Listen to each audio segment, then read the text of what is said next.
Close your eyes for a moment and imagine this. The room around you grows darker, softer, quieter. The faint crackle of a fireplace hums at the edge of your awareness, glowing embers pulsing like the heartbeat of the night. With each breath, you release the weight of today, letting your shoulders grow heavy, your body sink deeper into the mattress. The world outside your window can wait. Right now, we step back, way back, into a time and place where survival itself was an art form. Tonight's journey carries us into the sun-baked world of ancient Greece, a land of marble temples, olive groves, and restless seas. It's a place we often picture with shining statues, golden light, and wise philosophers debating beneath the colonnades. But beneath the grandeur lies a truth far less forgiving. A truth that most of us today would never endure.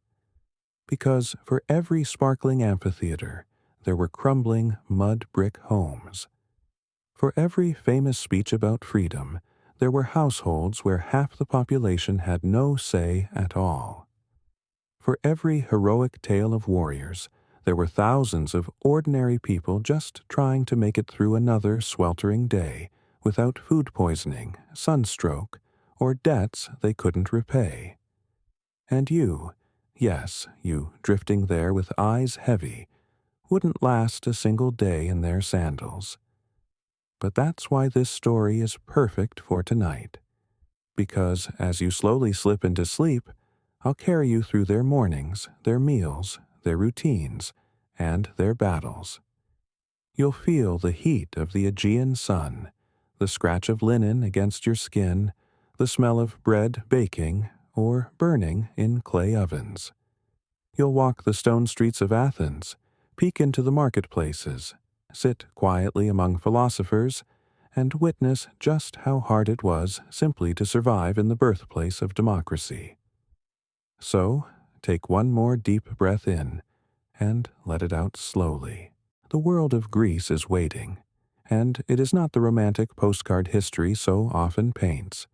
It's messy, it's brutal, it's hungry, and yet it is breathtaking too. Now, before we begin, ground yourself here. Feel the blanket against your skin, the softness beneath your head.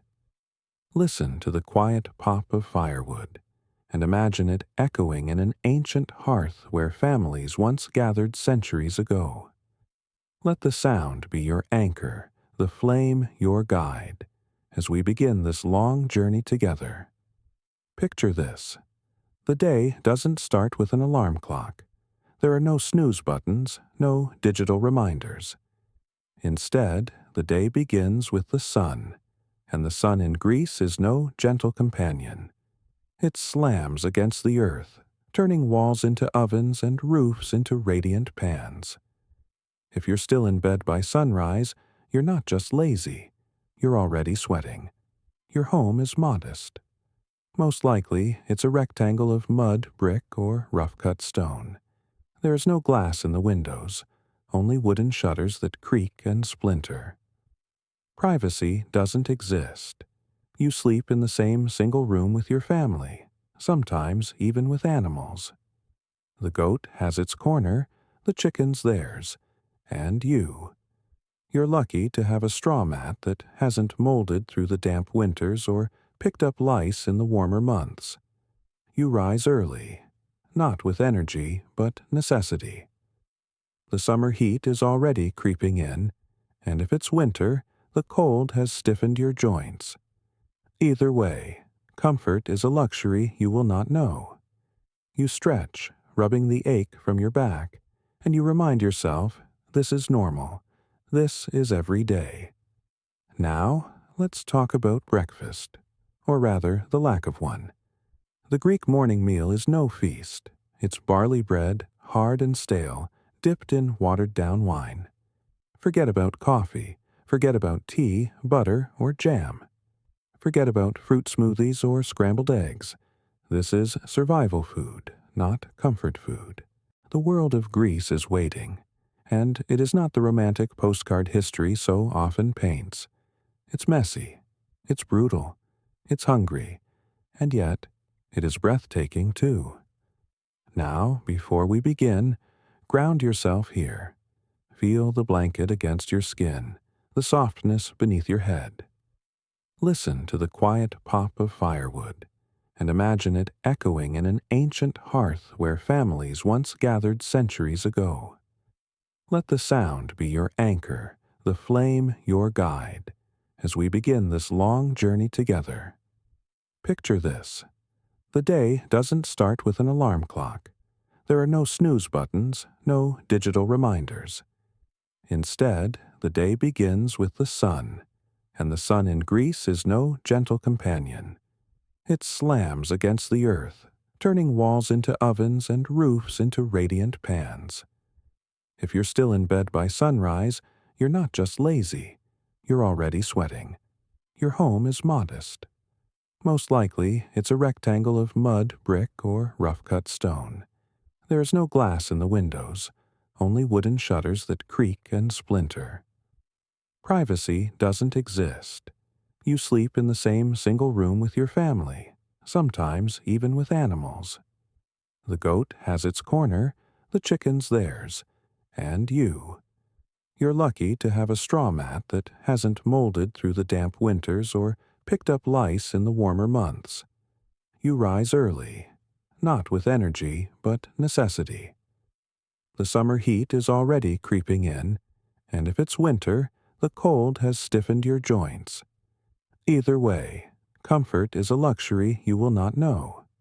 You stretch, rubbing the ache from your back, and you remind yourself, this is normal. This is every day. Now, let's talk about breakfast, or rather, the lack of one. The Greek morning meal is no feast. It's barley bread, hard and stale, dipped in watered-down wine. Forget about coffee. Forget about tea, butter, or jam. Forget about fruit smoothies or scrambled eggs. This is survival food, not comfort food. Because tonight we are not telling the story of gods and heroes carved in marble. We are telling the story of you, an ordinary person in extraordinary times, struggling to last a single day in a world that would test every fiber of your being.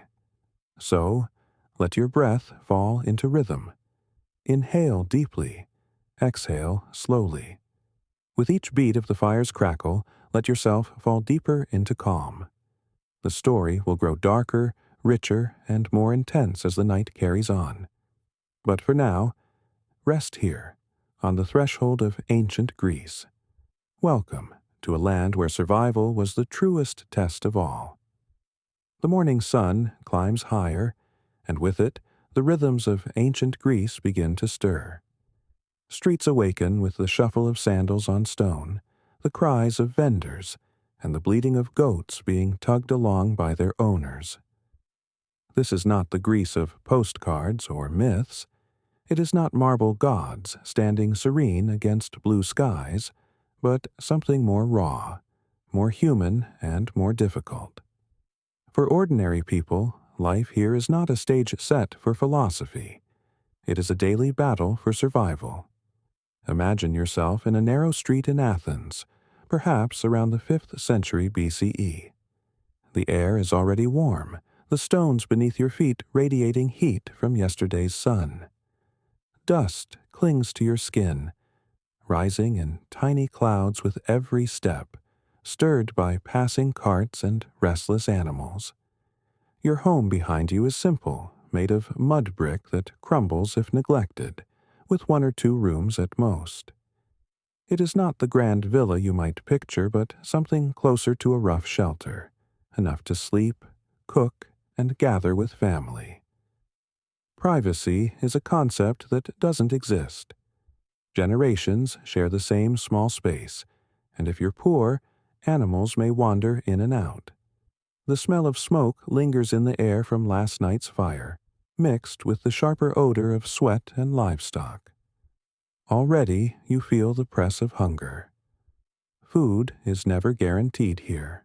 Barley bread is the staple, heavy and coarse. filling but far from luxurious. It's called maza, baked from ground barley, mixed with water, and cooked on stones or in ashes. Often, it's hard as a brick and nearly tasteless, unless softened in diluted wine. That wine, weak as it is, makes the water safe enough to drink, for the wells and fountains are not always free from contamination. If you are lucky, there may be olives, figs, or goat cheese to accompany the bread. But these are not everyday treats. Most mornings begin with little more than dry crumbs and the determination to keep moving. Meals, like homes, are not private either. Men, women, children, and slaves eat in different arrangements, depending on the household. In many families, men eat first, with women and children waiting their turn. For slaves, food is even more uncertain. Leftovers, scraps, whatever remains after the household has finished. And if you belong to the poorer class, your diet never strays far from bread and porridge, punctuated by an occasional piece of fruit, a handful of beans, or perhaps a bit of fish if fortune favors you at the market. The market itself, the agora, is alive with energy. This is not only the heart of trade, but also of conversation, gossip, and public life. Merchants shout their wares, from olive oil to pottery, while philosophers argue in the shade of colonnades. But if you are not wealthy, the agora is a place of longing more than of luxury. The best goods are out of reach, reserved for the aristocrats who can afford fine meats, imported spices, and delicate wine. For you, the market means bargaining, stretching what few coins you have, or even trading labor for essentials. And every transaction carries risk. Money is scarce, debts run deep, and punishment for failure can mean losing land or even freedom. Life is harsh not only because of poverty, but also because of the natural world itself. Greece is beautiful, yes, the rocky hills, the silver-green olive groves, the shimmer of the sea under sunlight. But beauty here comes with difficulty. The summers are scorching, the heat relentless. The winters are damp and cold, chilling through the thin walls of your house. Farming is hard, the soil rocky, and rainfall unreliable. Crops of barley, wheat, and olives demand constant work and still leave you at the mercy of the gods. A bad season means hunger. A bad harvest could mean disaster for an entire family. And work is unending. If you are a man, your day may be spent farming, building, trading, or serving in the military, depending on your station. If you are a woman, your role is no less demanding. You rise early, tend to children, weave cloth, grind grain, and manage the home. Weaving is not a pastime. It is survival. Clothing does not come from shops, but from your hands, spun from wool and linen, dyed and stitched in your own household. Every hour is filled with labor, often repetitive, often exhausting. Leisure, the kind we think of today, belongs only to the wealthy. Hygiene, as we touched on before, offers little relief. Without soap, without true baths, the body carries the constant weight of dirt and sweat. The olive oil and strigil scraping routine leaves you somewhat cleaner, but never refreshed. Clothing, rarely washed, smells of smoke and dust. Teethache, skin cracks, and illness hovers close at hand. Sickness spreads easily in crowded homes and busy marketplaces. Without medicine as we know it, even small wounds can fester. Herbs and prayers to the gods are your main defenses, and both are uncertain at best. Yet despite the hardships, life is not without its patterns of meaning. Religion threads through every corner of the day. You whisper a prayer before meals, before journeys, before planting your fields. The gods are everywhere, in the weather, in the sea, in the chance meeting with a stranger.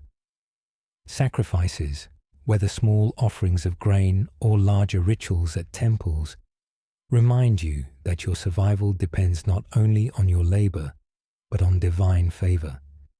And in this constant relationship with the gods lies both comfort and fear.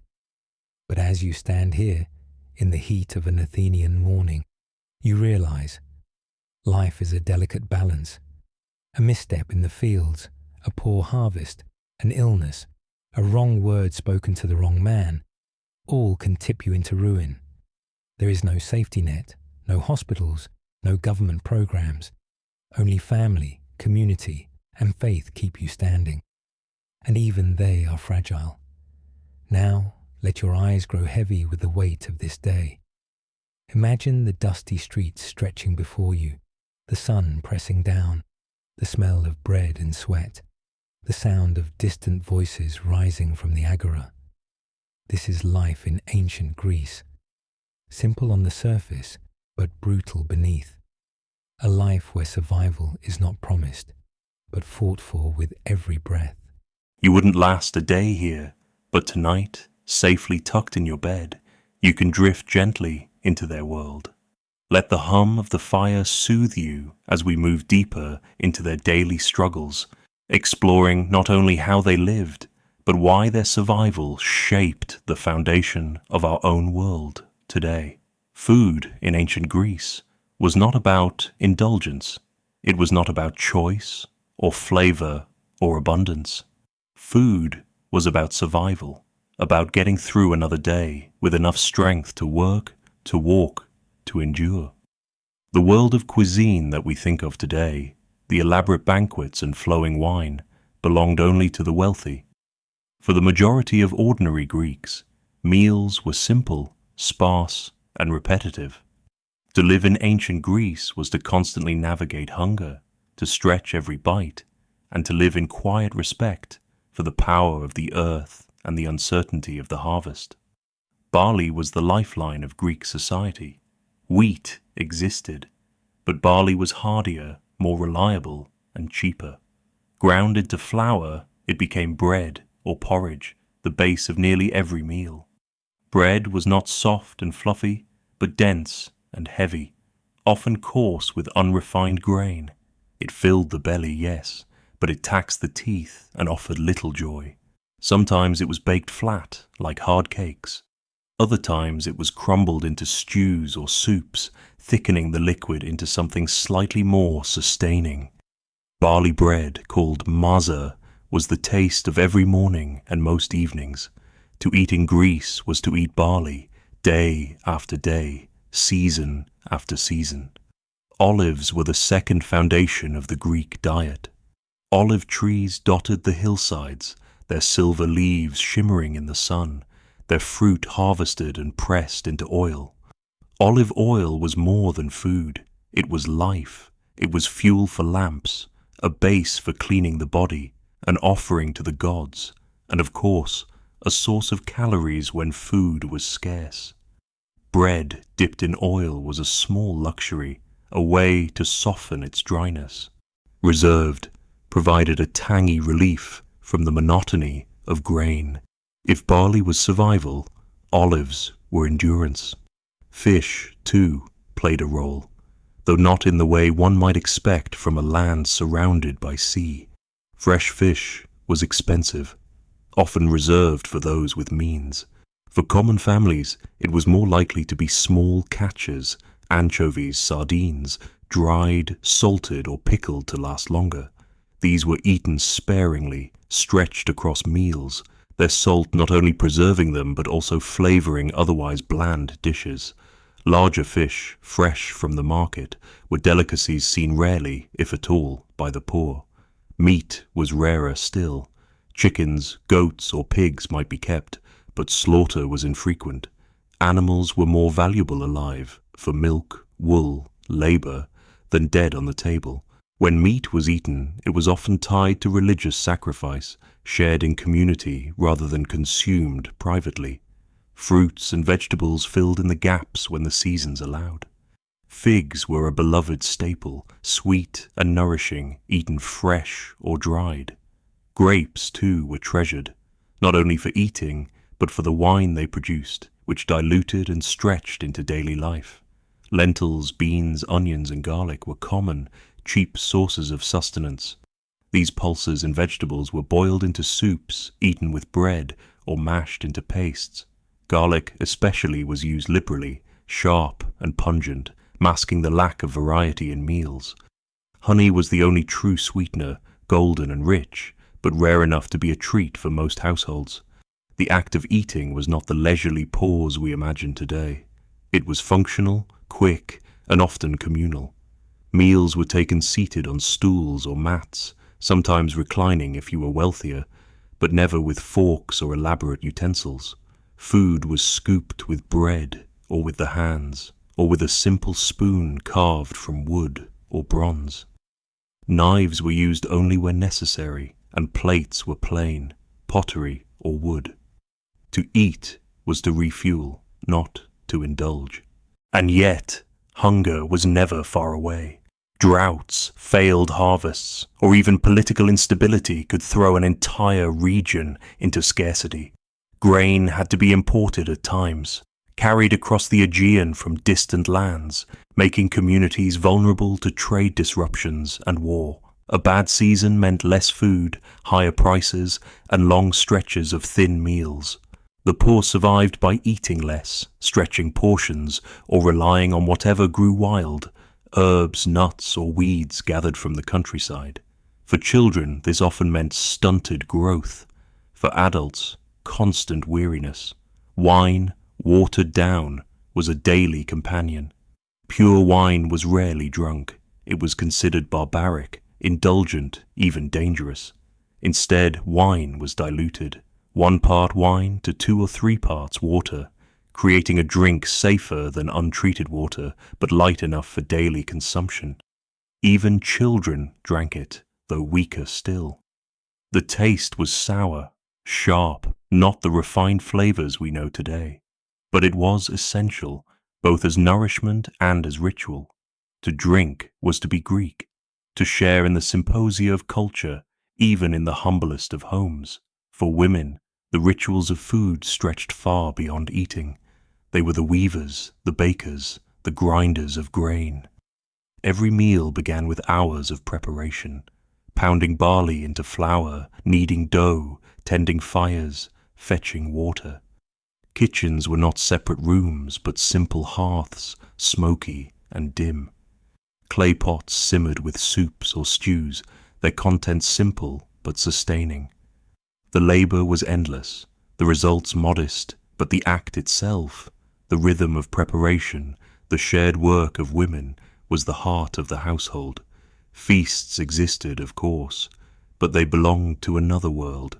At symposia, men reclined on couches, cups in hand, while music played and food was passed. Here, wine flowed more freely, meat appeared in greater abundance, and honey cakes sweetened the evening. But this was not the world of the average Greek. It was a glimpse of what could be, not what was. For most, the symposium was an echo, a story told, not a reality lived. And so, food in ancient Greece was a constant balance between hunger and survival. It was the barley that filled the stomach, the olives that flavored the bread, the beans that stretched into soups. It was wine diluted for safety, honey kept for festivals, meat tasted only in ritual. It was not variety, it was not choice, it was endurance. And each bite was a reminder that life itself was fragile, dependent on the earth, the rain, and the will of the gods. As you rest now, listening to the soft crackle of the fire, imagine the taste of that rough bread on your tongue. Imagine the tang of olives, the sharpness of garlic, the thin stew of lentils simmering over the hearth. Imagine the hunger that never quite left, the gnawing emptiness that shaped every decision, every prayer, every offering.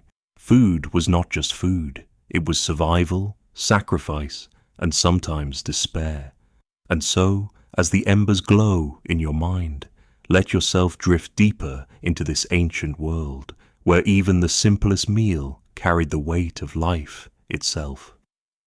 The house you return to in ancient Greece is not a sanctuary in the way we imagine a home today. It is not a space of comfort, privacy, or escape. Instead, it is a place of necessity, shelter from the sun, a hearth for fire, walls to keep out goats and thieves. The Greek word for house, oikos, carries more weight than just four walls. It means household, family, property, the very foundation of survival. And for most, that foundation is fragile. The average home is built of sun-dried mud bricks or rough stone, fragile enough to crumble in heavy rains, simple enough that repairs are constant. Roofs are flat, made of reeds or clay tiles, trapping heat in summer and offering little insulation in winter. There is no glass in the windows, only wooden shutters to close against the elements. Floors are beaten earth, hard and uneven beneath your feet. Rooms are few, perhaps a single chamber, maybe two if fortune favors you. Larger houses might arrange rooms around a small courtyard, but even this space is plain and functional. Privacy is unknown. Children, parents, slaves, animals, all live and sleep together, bound by necessity. In one corner, the hearth smoulders, the heart of the home. Here meals are cooked, water boiled, and warmth gathered in the colder months. The air is smoky, heavy with the scent of ash and oil. Above, clothes hang drying, baskets of grain rest, clay jars hold olive oil or wine. Furniture is sparse, wooden stools, low tables, mats for sleeping. Beds, if they exist, are straw-stuffed pallets, rough and itchy, alive with fleas in summer. Pillows are cloaks rolled beneath weary heads. To live in such a home is to live surrounded not by comfort, but by the constant presence of labor, and that labor never ends. Work, in ancient Greece, consumes every waking hour. For men, much of life is spent outdoors, tilling rocky fields, pruning olive trees, hauling stones, trading in the agora, or rowing the ships that keep trade alive. Farming is the backbone of existence, yet it is hard and uncertain. Barley fields need tending, vines require pruning, and olive groves yield their precious fruit only after years of patience. The soil is thin, rocky, reluctant. It resists every seed, every plough, every hand that digs into it. Tools are simple, wooden ploughs, hand sickles, baskets to carry the harvest. Every step is muscle, sweat, and time. For women, the work is no less exhausting. Their lives are bound to the home, yet the home itself is a place of endless labor. From dawn until dusk, they grind grain into flour, spin wool into thread, weave cloth on wooden looms. Weaving is not a hobby. It is the lifeblood of the household. Every tunic, every blanket, every curtain must be made by hand. Days pass in the rhythmic clatter of the loom, the pulling of threads, the careful weaving of fabric that will clothe the family and perhaps, if fortune allows, be sold at market. Children, too, are not spared from labor. From a young age, they fetch water from fountains or wells, carrying heavy jars across uneven streets. They tend animals, sweep floors, assist in fields. Play exists, but always in the margins of responsibility. Childhood is short, swallowed by the needs of survival. Evenings bring little rest. After the day's work, there are still chores, repairing tools, tending the hearth, mending clothes. Meals must be prepared, the fire fed, water fetched, again. The body aches from labor, yet the demands of the home do not end with sunset. And when sleep finally comes, it is not restorative. Straw mats itch, the air is heavy, insects bite, cold creeps in during winter, heat presses down in summer. Rest is shallow, fleeting, interrupted by the sounds of animals, neighbors, or the city beyond your walls. And beyond the home, work stretches even further. Many men are drawn into public service or military duty. In Athens, citizens may serve in assemblies, councils, or juries. These duties demand time and attention, but they also reinforce the hierarchy of who is free and who is not. Slaves, the unseen backbone of Greek society, labor without choice, cooking, cleaning, farming, mining, rowing, building. Their lives are harder still, their days longer, their comforts fewer. For every philosopher in the agora, there are countless slaves toiling unseen, their work propping up the leisure of the few. The grind of survival is everywhere. The air smells of dust and sweat, the streets are crowded with voices and animals, the fields demand endless tending. Illness stalks quietly, turning small wounds into fevers, coughs into decline. There is no doctor in every village, no medicine for every pain. Life expectancy is short, the body fragile, every day uncertain. And yet, within this endless cycle of work, there is resilience. Families endure, communities support one another, trading goods, sharing labor, watching over neighbors. Religion weaves meaning into hardship, prayers and offerings providing a sense of order to the chaos of survival. Festivals break the monotony, drawing people together in feasts, music, and ritual. Even in the harshest grind, there are moments of joy, laughter at the hearth, stories told under starlight, songs sung while weaving or harvesting. Still, as you lie here tonight, imagine yourself in their place. Imagine waking to the same rough walls, the same hard bread, the same tasks awaiting you each day. Imagine the ache in your shoulders from hours of weaving, the blisters on your feet from fields of stone, the hunger gnawing at your stomach as meals grow thin in winter. Imagine living a life where every day is survival, where comfort is rare, where safety is never guaranteed. It is in these details, quiet and relentless, that you understand why you would not last a day. Not because you lack strength, but because life in ancient Greece demanded every ounce of it, every single day. To live here was not to thrive, it was to endure. So, as the fire's crackle lulls you, let your mind drift across those dusty streets, past mud brick walls and weary faces, through fields of barley and groves of olives. Let yourself rest, knowing that tomorrow we will journey deeper into the rituals, the struggles, and the hidden truths of this ancient world. The story of survival in ancient Greece begins not with adulthood, but with the fragile entrance of life itself, childhood. Yet childhood here is not a season of carefree play, nor a golden age of innocence. Instead, it is a perilous journey, one fraught with danger from the moment a child draws its first breath. To be born in this ancient world is to be immediately tested, and not every child will live to see the years beyond infancy. Birth is an uncertain ordeal. Mothers labor at home, aided not by physicians but by midwives and experienced women of the household. The air is filled with tension, for childbirth carries risk not just for the infant but for the mother as well. There are no sterile tools, no pain relief, no safety net should complications arise. Every birth teeters on the edge of survival, with fate deciding who will endure. Many infants are lost within hours, many mothers too. For those who live, their first cries echo not with certainty, but with fragile hope, and even then, survival is not assured. Ancient records and later accounts suggest that as many as half of all children die before reaching adulthood. The threats are many: fever, infection, malnutrition, accidents. A small cut might fester, a cough might deepen, a drought might starve the household. Parents love their children, but they also live with the quiet knowledge that not all will see maturity.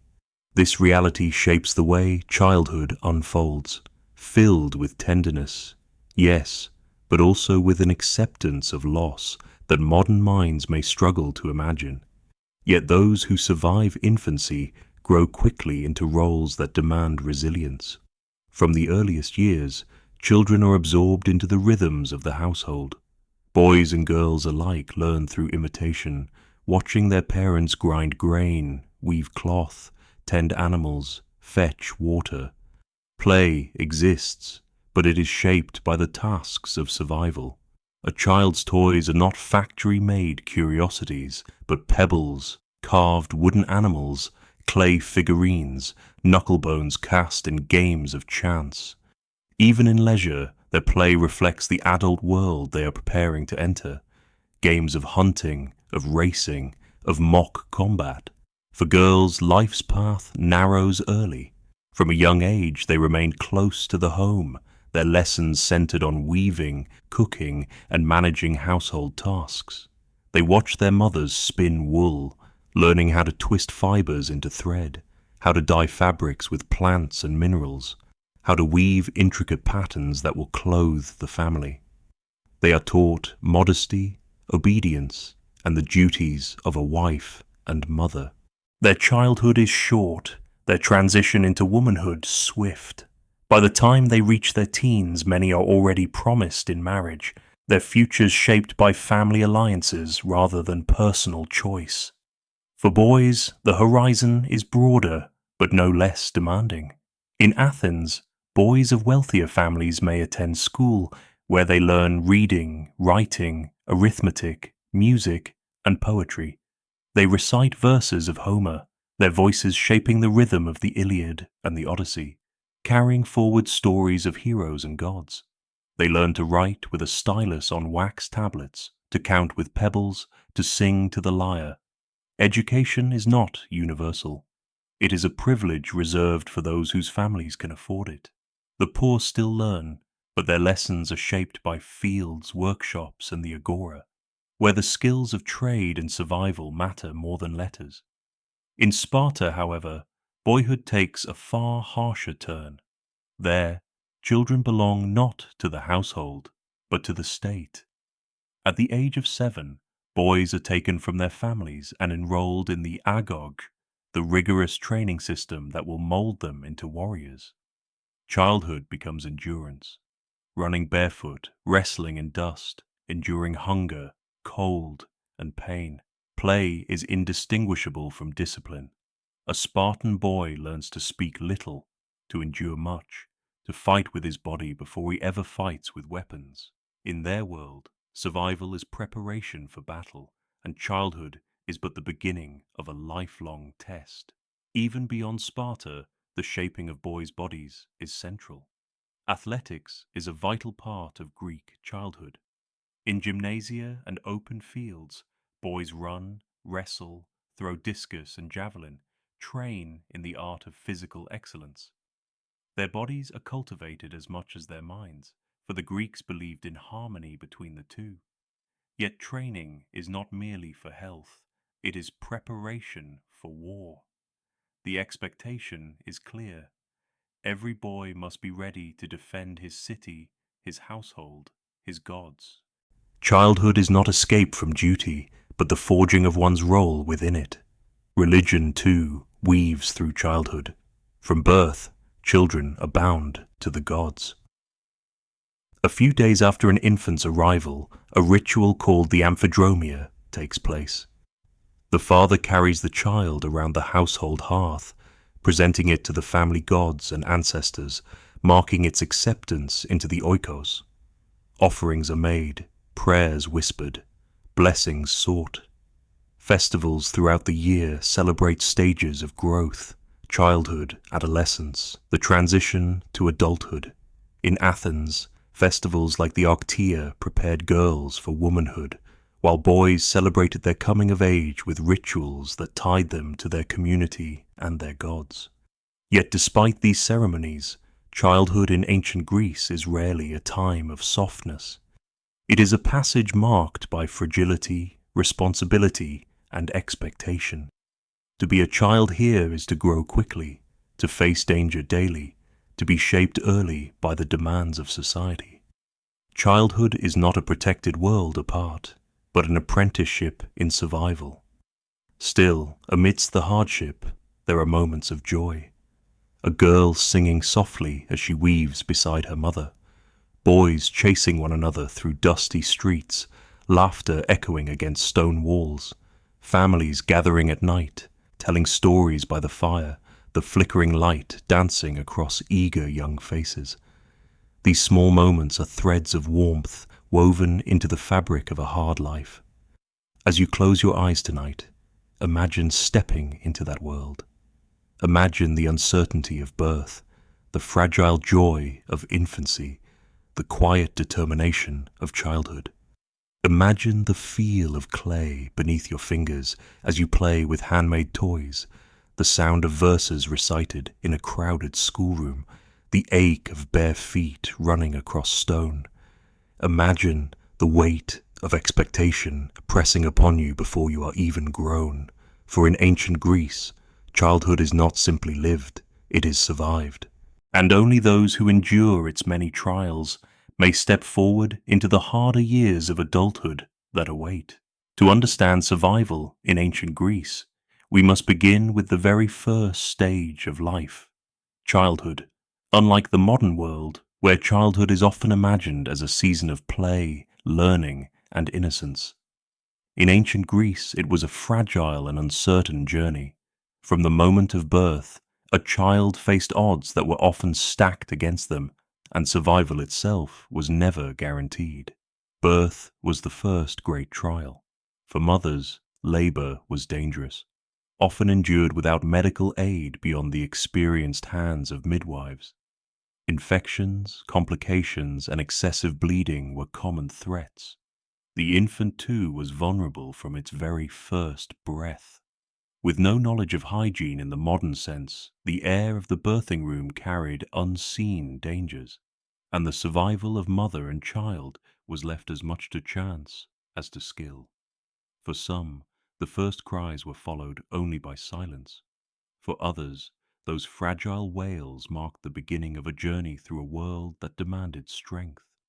In many households, a child's survival was celebrated through ritual.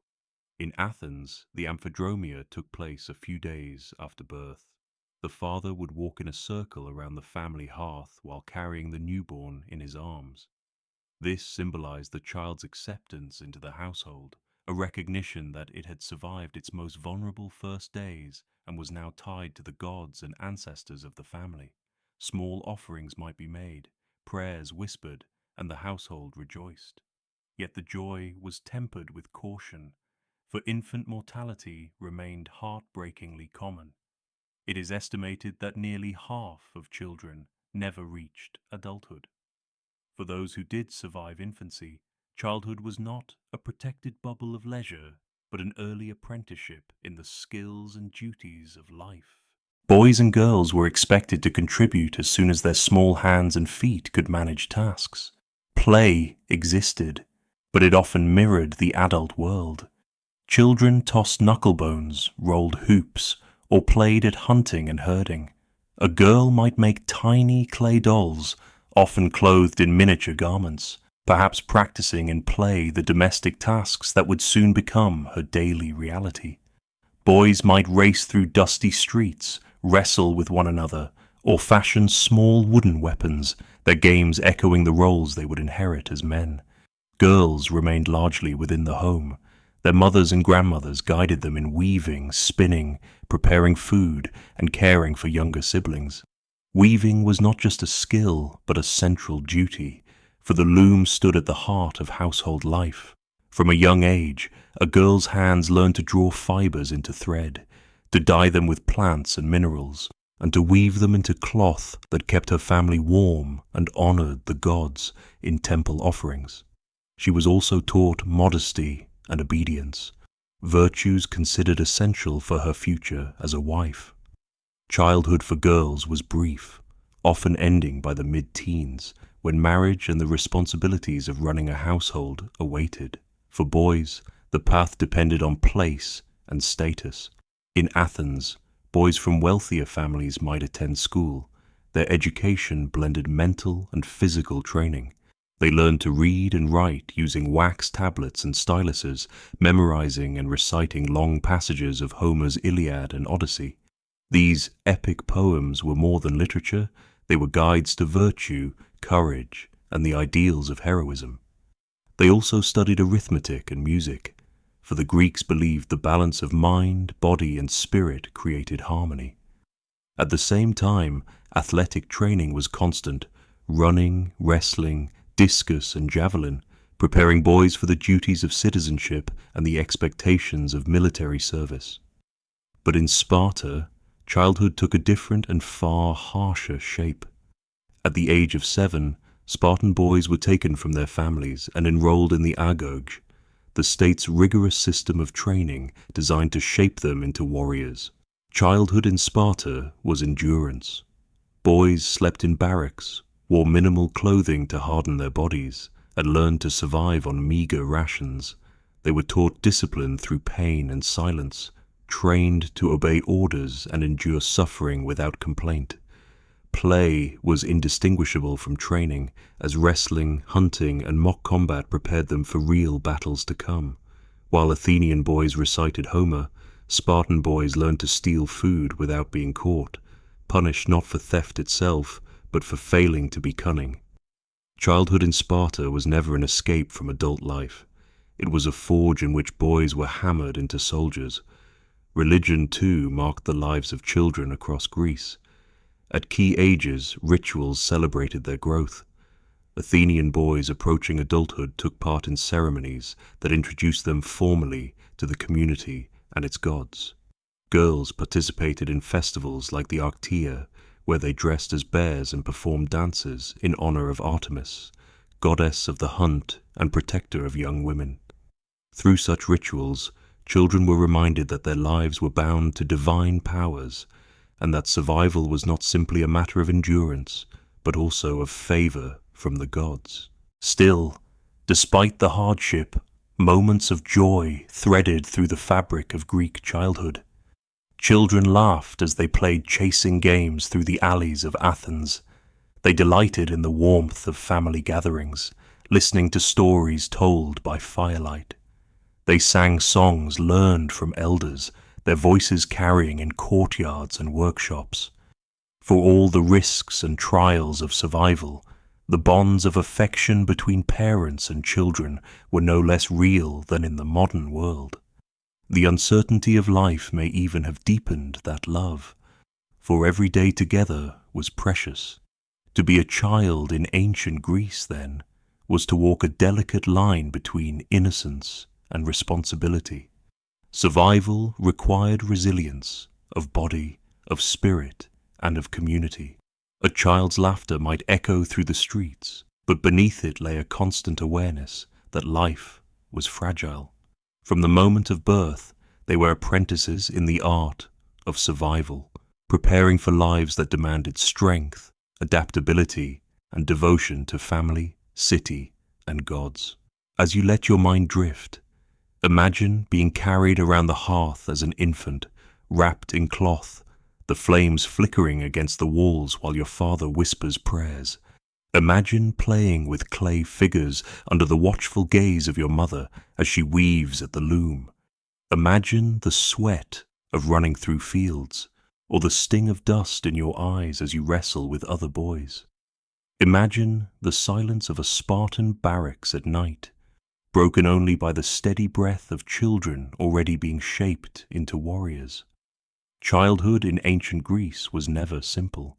It was a fragile gift, a preparation for the duties of adulthood, and a journey marked by both love and hardship.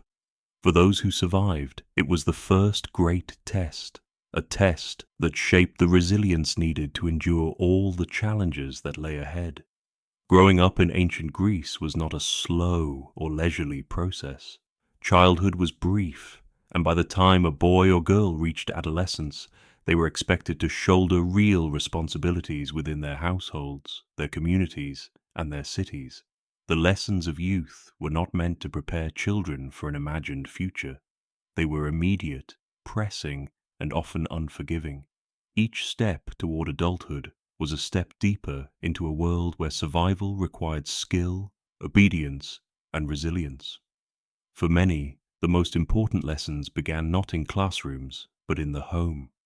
Boys learned from their fathers or older male relatives, while girls absorbed knowledge from their mothers and grandmothers. In households where farming was the mainstay, sons quickly learned how to work the land. They were taught to guide oxen, to plant barley and wheat, and to understand the rhythms of the seasons. Harvests were not a distant concept to be studied in books, but a matter of survival. A failed crop meant hunger. A successful yield meant stability, trade, and offerings to the gods. From a young age, boys knew the weight of responsibility that rested on their father's shoulders and the role they would one day inherit. Girls, on the other hand, were trained in the arts of the household. Weaving remained their central task, but alongside it came countless other lessons. They learned how to manage food supplies, how to bake bread from barley flour, how to preserve olives and fish, and how to prepare meals that honored both family and guests. They were taught the rituals of hospitality, for in Greek culture, welcoming the stranger was sacred, bound by the laws of Zeus himself. From managing servants, if a family was wealthy, to fetching water from the fountain if they were not. A girl's apprenticeship in household management began early. By the time she reached marriageable age, she was expected to run a home with skill and dignity. Outside the household, apprenticeships offered a different path. In bustling cities like Athens, craftsmen took on boys to learn trades. A young apprentice might spend long hours in the smoky workshop of a blacksmith, pumping the bellows, hammering bronze, and shaping tools or weapons. Others learned pottery, their hands moulding clay on spinning wheels, painting vases with scenes of gods, warriors, and daily life. Some worked with leather, becoming cobblers, while others joined the ranks of stone carvers and builders. These apprenticeships were rarely easy. They meant long hours, little pay, and endless repetition of tasks. But in mastering a craft, a boy could secure his place in society, providing both for himself and for his future family. For those of higher status, education stretched beyond basic literacy into philosophy and rhetoric. In Athens, the art of persuasion was highly prized, for it was through speech that men influenced assemblies and courts. Adolescents studied under philosophers and teachers known as sophists, learning to argue, debate, and question. Some found themselves captivated by the words of Socrates, who urged them to examine life itself, or by Plato, who spoke of forms and ideals. But these intellectual pursuits were available only to the few. For most, learning came through labor, observation, and the traditions passed down in families. In Sparta, the lessons were far harsher. While boys endured the rigors of the agoge, girls, too, were trained, not in weaving or domestic duties, but in physical strength. Spartan girls ran, wrestled, and trained in athletics. The belief was simple: strong women would give birth to strong warriors.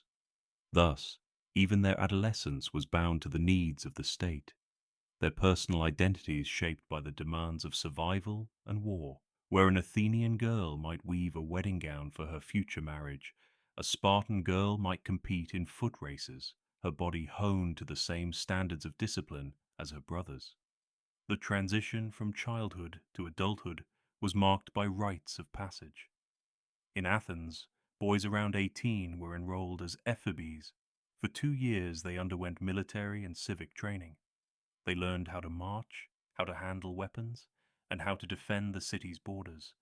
But they also studied citizenship, for to be an Athenian man was to bear responsibility for the laws, the courts, and the life of the polis. This period of service shaped them into both soldiers and citizens, blending personal survival with the survival of the city-state. Girls' transition was more private, but no less significant. Their coming of age was often marked by marriage, usually arranged by their fathers. A young bride might be little more than 14 or 15, joining a husband often much older than herself. Her new household became both her duty and her test. Survival for her meant managing resources wisely, raising children, and maintaining honor within the strict expectations of society. Religious ceremonies reinforced these transitions. The Broronia festival, held in honor of Artemis, saw Athenian girls serve briefly as attendants, sometimes wearing saffron robes and performing dances that symbolized their shift from childhood to womanhood. Such rituals were not only spiritual, but also deeply social, embedding each individual's life within the collective fabric of community and tradition. The harsh reality, however, was that not all who entered adolescence survived it. Disease, malnutrition, and accidents claimed many lives. Apprenticeships could be dangerous. Tools and fires left scars or worse. Military training was unforgiving, and warfare loomed as a constant threat. Young brides often faced the risks of childbirth before their bodies were fully grown, a danger that ended many lives far too soon. The path from childhood to adulthood in ancient Greece was steep and uncertain, a climb that demanded endurance at every stage. Yet alongside the hardships lay pride. To endure apprenticeship, to master a trade, to complete civic training, or to become a capable wife and mother. These were triumphs celebrated by families and remembered in stories. A young man who spoke well in assembly brought honor to his household. A woman who managed her home with grace ensured stability for generations. These were not small victories, but essential acts of survival in a world that offered no guarantees. As we picture these lessons of adolescence, imagine yourself in an Athenian workshop, the clang of hammers echoing against stone walls, the heat of the forge burning your skin as you learn the patience of craft.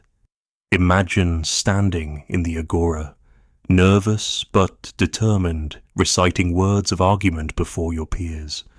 Or imagine, in Sparta, the dust of the training ground clinging to your body as you run beside others, your lungs aching, your muscles burning, your spirit tested. Each lesson, each task, each ritual was a step away from childhood and a step into the demanding world of adulthood. Growing up in ancient Greece was no gentle passage. It was an apprenticeship in survival, a swift and often unforgiving journey into roles defined by family, city, and tradition. For those who endured, the lessons shaped not only individuals, but the very strength of Greek civilization, binding each generation to the next in the shared struggle to live, to endure, and to honor both gods and community. By the time a child in ancient Greece crossed into late adolescence, there was little distinction between youth and adulthood. The transition came quickly, and it came with weighty responsibilities. To survive in a world bound by duty to family, city, and gods, young men and women stepped firmly into roles that would define the rest of their lives. For some, adulthood meant service and citizenship. For others, it meant marriage and motherhood. For all, it meant leaving behind the fleeting innocence of childhood and embracing a life of responsibility, expectation, and survival. For boys, the most visible sign of this transition was military service. In Athens, when a young man reached the age of 18, he was registered as an ephebe. This was no small step. It meant enrollment into 2 years of training that combined both martial discipline and civic education. Under the guidance of older citizens, these youths learned how to wield the spear, how to march in formation, and how to defend the city's borders. But their training was not limited to warfare. They were also instructed in the laws of Athens, the expectations of citizenship, and the importance of public service. For an Athenian, adulthood was not measured merely in years, but in the readiness to defend the polis both with arms and with words. This period of ephebic service was a rite of passage, transforming adolescents into men of the city. They patrolled the countryside, guarded key outposts, and participated in religious festivals that bound them to the community. at the end of their service. They emerged as full citizens, expected to take part in the assembly, to speak in the courts, and to fulfill the obligations of democracy. The shift was immense. A boy who had once played in the courtyard or labored in his father's workshop was now a man, responsible not only for himself but for the future of the city-state. In Sparta, the transition into adulthood was far more severe. The agoge had already hardened boys into warriors, stripping away individuality and binding them into a brotherhood of soldiers. At 20, a Spartan male entered the ranks of the army as a full warrior. Yet even then, adulthood was not fully realized until he was accepted into a Syasitia, the communal mess where Spartan men dined and lived together. To be rejected from this group was to be excluded from full citizenship, a mark of dishonor. For those accepted, adulthood meant a life bound to the state, a life where personal desires were secondary to the survival of Sparta itself. Marriage came later, often delayed until after 30, for a Spartan's first loyalty was to his comrades in arms and to the defense of his homeland. For girls, the transition into adulthood was tied closely to marriage. In most Greek city-states, a girl was considered ready for marriage in her mid-teens, sometimes as early as 14. The marriage was arranged by her father, and her role shifted suddenly from daughter to wife. With marriage came enormous responsibility. She was expected to oversee the household, to bear and raise children, and to ensure the continuation of the family line. Athenian women, in particular, lived much of their adulthood within the confines of the home. While their husbands took part in public life, they managed the rhythms of domestic survival, food storage, weaving, child-rearing, and the supervision of servants or slaves if the family could afford them. The wedding itself was not merely a private affair, but a public ritual that bound families together. It involved offerings to the gods, feasts for the community, and processions that symbolized the bride's transfer from her father's household to her husband's. For the young bride, it was often a daunting transition, leaving behind the familiar walls of her childhood home and entering a household where she would be judged by her ability to manage, to endure, and to provide heirs. In Sparta, women carried a unique position. Though they too married young, their role extended beyond the household. Because men spent much of their lives in military service, Spartan women managed estates, oversaw helots, enslaved laborers, and took on responsibilities that Athenian women rarely experienced. Their strength, both physical and social, was considered essential to the survival of the Spartan state. While their brothers and husbands fought, they ensured that resources were managed and that the next generation of warriors would be born strong and healthy. Religious rituals often marked these adult responsibilities. Newly married couples offered sacrifices to Hera, goddess of marriage, and sought the blessings of fertility deities to ensure children. Citizens entering adulthood pledged loyalty to their city and their gods, their lives forever entwined with divine expectations. In Greece, adulthood was not only a social transition but also a spiritual bond, reminding each individual that their survival and success depended as much on divine favor as on personal skill. Adulthood also carried economic weight. In farming communities, a young man might inherit land from his father or take on leases to support his household. The success or failure of harvests now rested on his shoulders. In urban centers, a craftsman who had once worked as an apprentice might establish his own workshop, selling pottery, tools, or clothing in the bustling agora. Every decision, every trade, every risk carried consequences not just for himself, but for his family and his lineage. The reality, however, was harsh. Many young adults did not live long enough to see old age. War was a constant threat. Disease struck households without warning, and childbirth was perilous. Survival required strength, but it also required luck. To reach full adulthood was an achievement in itself.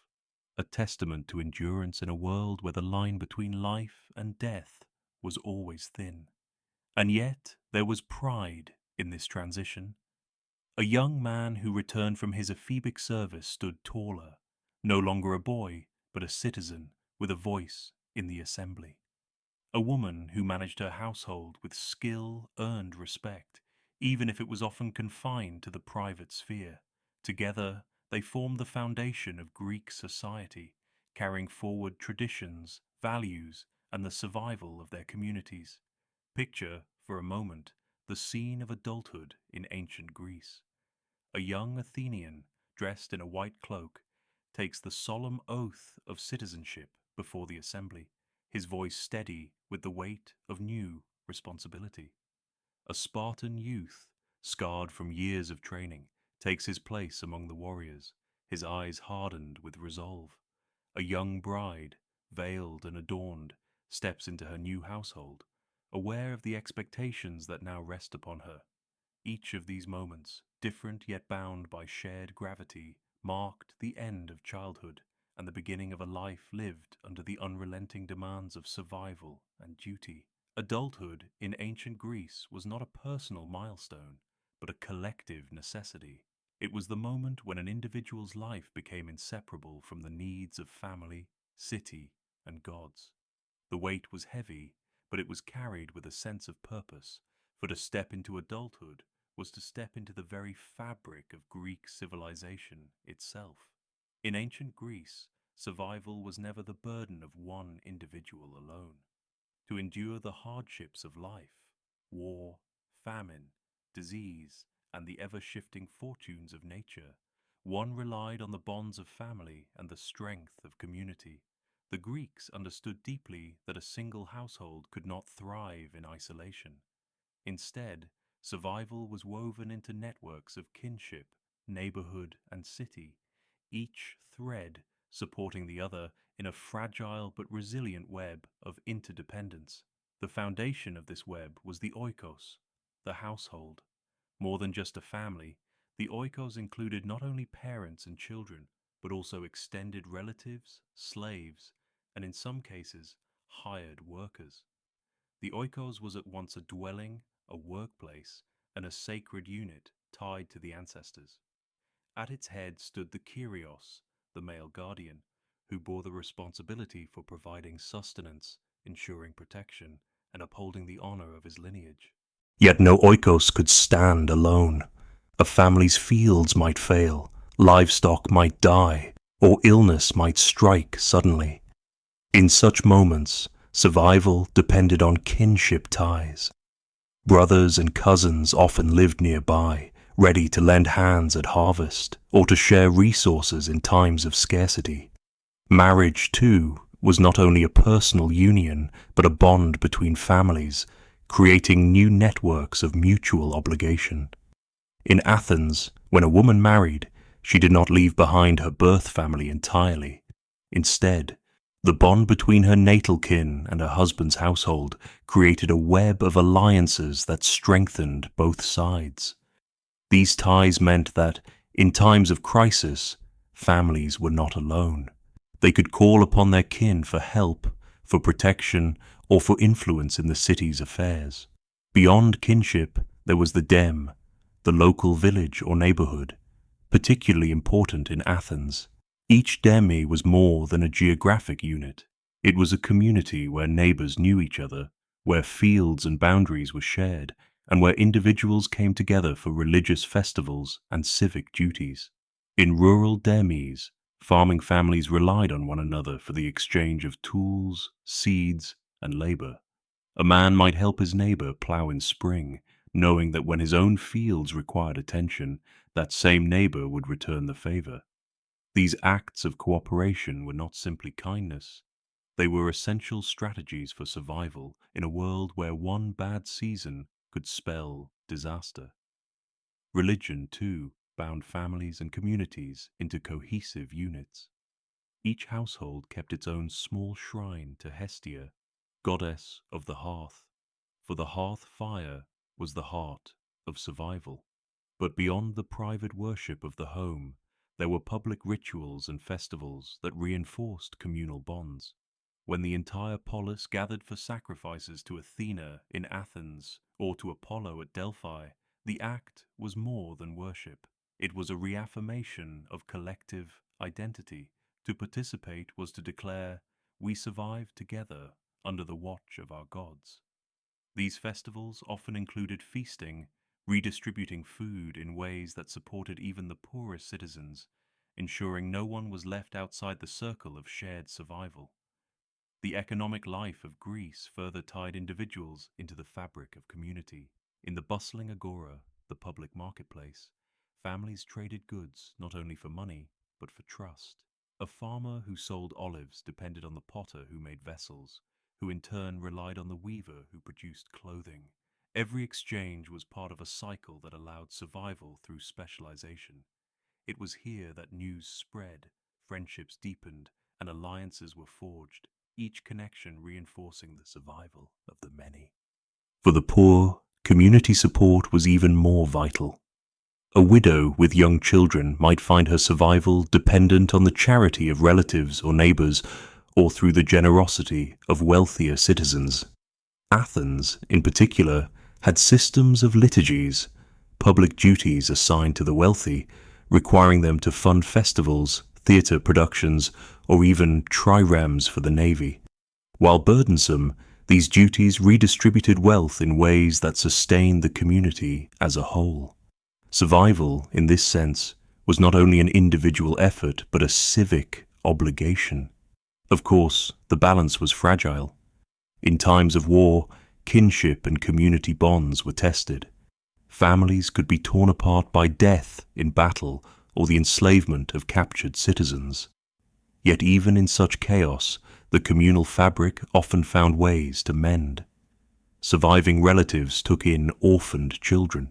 The polis itself sometimes provided stipends to widows of fallen soldiers, ensuring they would not be left destitute.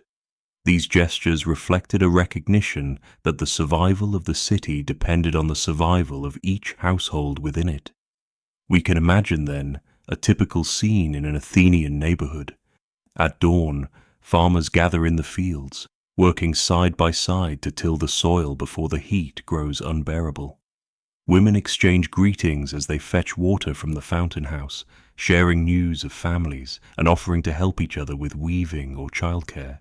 Children run between houses, carrying bread or messages, their laughter echoing through narrow streets. Later, the men gather in the agora, trading goods, debating politics, and reinforcing the bonds that hold the community together. Each act, from the smallest exchange of a jug of oil to the collective decision of the assembly, ties individuals into a shared fabric of survival. In Sparta, the sense of community took a different shape. There, the entire structure of society was designed to bind individuals into a collective whole.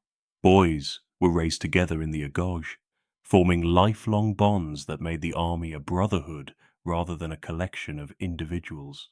Food was shared in common mess halls, and wealth was redistributed to ensure every citizen soldier had what he needed to fight. Spartan women, managing estates and supervising labor, formed their own networks of cooperation, ensuring that resources continued to flow even while men were away.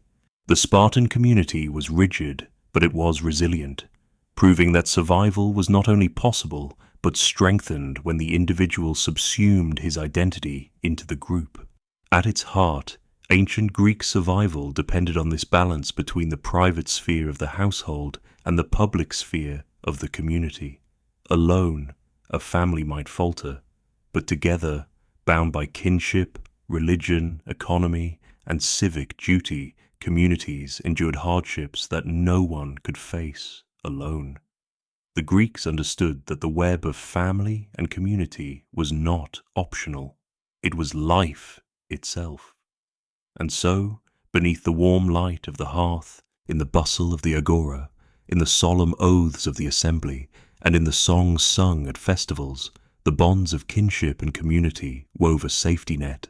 Fragile though it was, it allowed the people of Greece to survive storms, wars, and uncertainties, carrying their civilization forward through centuries of change.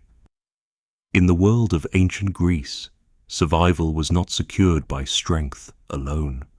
While a strong body could till the fields, wield the spear, or row the trireme, it was the cultivation of the mind that allowed the Greeks to thrive in a world filled with uncertainty. Knowledge, whether in the form of practical skills passed down through families or in the great traditions of philosophy and science, became a powerful shield against the unpredictability of life. Education in Greece was not only about lofty ideals, it was about survival, continuity, and the preservation of a way of life. For the Greeks, learning began in the household. A child's earliest teachers were parents, siblings, and elders who passed down the knowledge that had sustained generations. A farmer's son might learn when to plant barley by watching his father press seeds into the earth at just the right moment, guided by the turning of the seasons and the rising of certain stars. A girl might sit beside her mother, learning the art of weaving, understanding that a steady hand and careful eye could clothe the family and keep them warm through the winter. In these early lessons, education was less about books or theory, and more about observing, remembering, and practicing skills that were essential for daily survival. But as the child grew, education expanded beyond the home. In cities like Athens, young boys were sent to teachers who guided them through the arts of reading, writing, and arithmetic. These skills were more than luxuries. They were vital for participation in the civic life of the polis. To read a law, to calculate a trade, or to write a speech for the assembly was to have a voice, and a voice could mean the difference between survival and obscurity in a competitive society. Music, too, was considered an essential part of education. Learning to play the lyre or sing poetry was not merely entertainment. It trained memory, discipline, and harmony, qualities that shaped both the individual and the community. Athens placed great emphasis on paideia, the holistic training of body and mind. Physical education in the gymnasium prepared youths not only for war, but for health, endurance, and resilience. A boy might run beneath the sun, wrestle with companions, and practice throwing the discus, building the strength needed to row the warships or fight on the battlefield. Side by side with this physical discipline, he would memorize verses of Homer, recite lines of Hesiod, and learn to argue through rhetoric. This balance of strength and knowledge created citizens capable of facing both the physical and intellectual challenges of survival in a demanding world. In Sparta, education followed a different path, but one equally centered on survival. From the age of 7, boys were enrolled in the agoge, a rigorous system designed to mold them into warriors. There, mentorship was harsh, discipline was strict, and every lesson was tied to endurance. A Spartan youth learned to endure hunger by being fed sparingly, to withstand cold by going without adequate clothing, and to think cunningly by being encouraged to steal food, yet punished severely if caught. Knowledge, in this case, was not of letters or philosophy, but of survival itself, how to obey, how to command, how to live for the collective rather than the self. While Athens nurtured minds for debate, Sparta forged bodies and wills for battle, yet both systems reveal the same truth. Education was survival. Mentorship, too, played a crucial role in Greek survival. Knowledge did not flow only from teachers to students in formal settings, but from older generations to younger ones in every corner of society. A master craftsman might take on an apprentice, teaching him to shape bronze into tools or to carve stone into temples. These apprenticeships were lifelines, ensuring that vital skills were not lost, but renewed with each generation. In the symposia of Athens, older men mentored younger ones in rhetoric, politics, and philosophy, passing on not only intellectual ideas but strategies for navigating the complexities of the polis. Philosophy itself, which blossomed in Greece, was not divorced from survival. Socrates' probing questions about virtue, Plato's visions of the ideal city, and Aristotle's cataloguing of the natural world were all attempts to understand how to live well, how to organize society, and how to make sense of the unpredictable forces of nature. A philosopher might appear removed from the concerns of hunger or war, yet their teachings offered guidance in building resilient communities, crafting laws, and shaping moral codes that helped societies endure. Knowledge, in this sense, was not only about surviving the present, it was about ensuring the survival of the culture itself by laying foundations for future generations. Practical sciences, too, contributed to survival. Greek sailors studied the stars, learning to navigate the Aegean's unpredictable waters by the constellations. Farmers observed the skies, noting when the Pleiades rose to signal the right time for harvest. Physicians, beginning with rudimentary herbal remedies, advanced to systematic practices under the guidance of figures like Hippocrates, who sought to understand illness not as punishment from the gods, but as natural imbalance. This shift in knowledge meant that people had better chances of surviving disease, of healing wounds, and of preserving life through rational means. Even storytelling was a form of education and survival. Around the fire at night, elders recited the tales of gods and heroes, myths that carried within them coded lessons about human behavior, fate, and endurance. The story of Odysseus wandering for years across perilous seas was not just entertainment, it was a reminder of patience, cleverness, and resilience. The myth of Persephone descending into the underworld each winter and returning in spring taught communities to endure the cold months with the hope of renewal. These stories, repeated across generations, were educational tools disguised as myth, shaping the values and expectations that guided survival. Education was not limited to men. While women in Athens were often excluded from formal schooling, they were nevertheless repositories of knowledge essential to survival. They taught daughters how to manage the household, how to store food, how to keep the hearth fire alive, and how to maintain the rituals that honored the gods. In Sparta, women received physical training alongside men, learning strength and endurance so that they might bear healthy children and manage estates in the absence of their husbands. In every way, knowledge flowed through the hands and minds of women, ensuring that the fabric of daily life was never torn. At its core, the Greek approach to education and mentorship reflected a recognition. Survival was not instinct alone, but cultivated wisdom. To pass knowledge forward was to extend one's life beyond its span, to ensure that when the storms came, when war broke out, when illness spread, the community would not falter because it remembered, adapted, and endured. The Greeks survived not only because they were strong, but because they were learners, teachers, and sharers of wisdom. In the restless world of ancient Greece, where city-states vied for power and the lives of ordinary people often teetered on uncertainty, survival was not secured by food, shelter, or even strength alone. It was also safeguarded by something less tangible but equally vital: law, order, and the systems of justice that bound individuals to communities.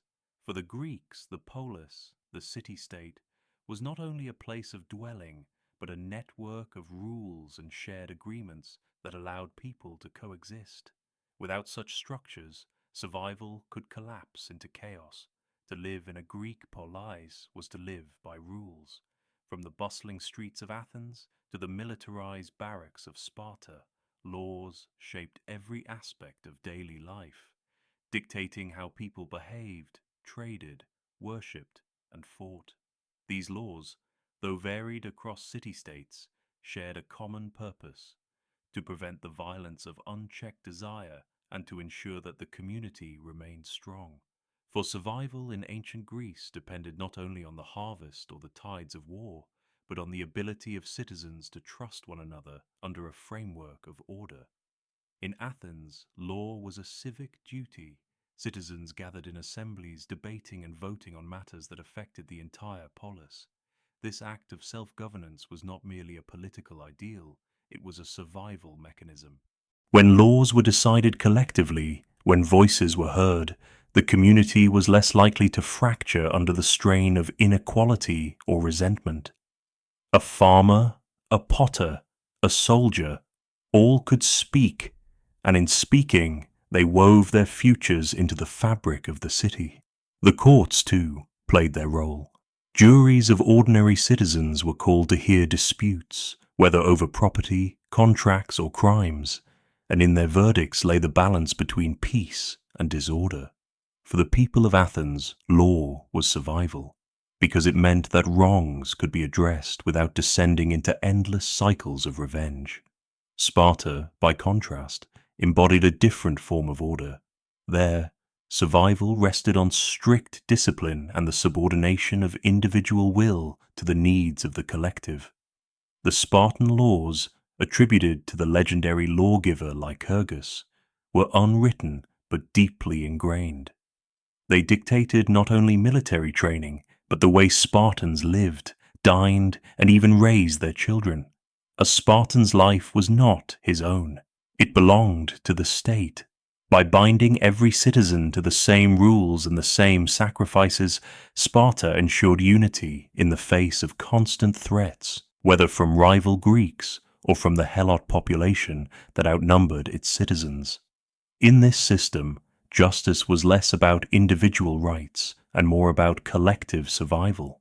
Yet whether in Athens, Sparta, or other city-states, law was deeply intertwined with the gods. For the Greeks believed that to break the law was not only to offend one's neighbor, but to risk angering divine powers. Oaths were sworn before the gods, trials invoked their names, and punishments often carried a sacred weight. Justice was not only a human invention, it was a reflection of cosmic order. The goddess Dike, symbolizing justice, was imagined as watching over human affairs, punishing those who disrupted balance. In a world where crop failure or sudden illness could devastate lives, aligning human behavior with divine expectation was seen as a vital layer of protection. Justice in Greece, however, was not free from hardship. Punishments could be severe, and laws were not always applied equally. Women, foreigners, and slaves lived under different rules than citizens, often with fewer protections. Yet even within these limitations, order brought predictability, and predictability meant survival. A merchant could trust that his goods would be protected by contracts. A farmer could rely on boundaries recognized by the polis. A soldier could march into war knowing that his family at home was shielded by the framework of law. One of the most remarkable aspects of Greek law was its adaptability. Unlike rigid codes carved permanently into stone, Greek legal systems evolved. In Athens, reforms by figures like Solon reshaped laws to reduce debt slavery and ease tensions between rich and poor, preventing civil collapse. Later, Cleisthenes expanded citizen rights, reorganizing political structures to give more people a voice. These changes were not acts of idealism alone. They were practical measures to preserve the survival of the polis.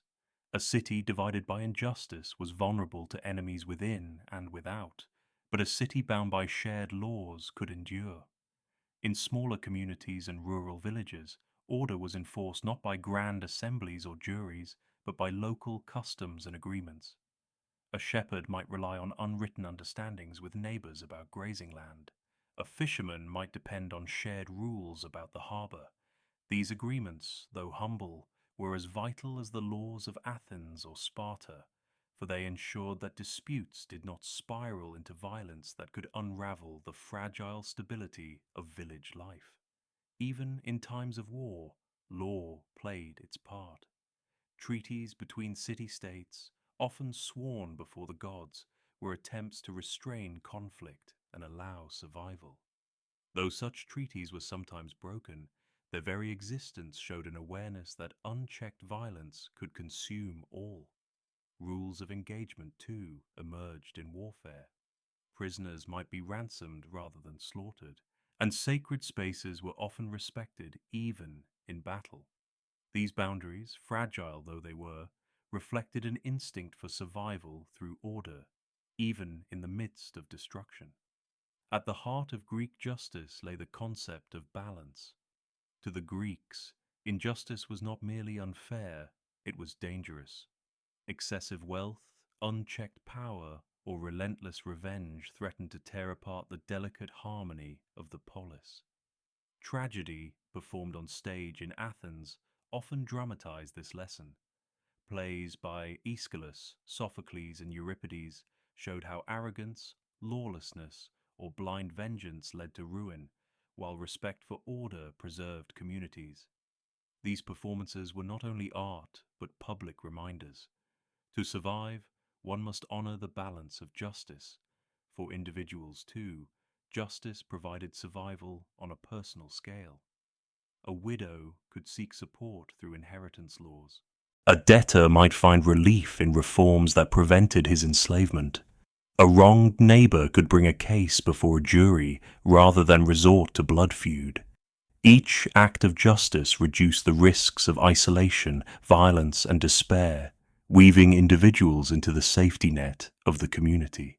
And so, in ancient Greece, law was not an abstract idea, distant from daily life.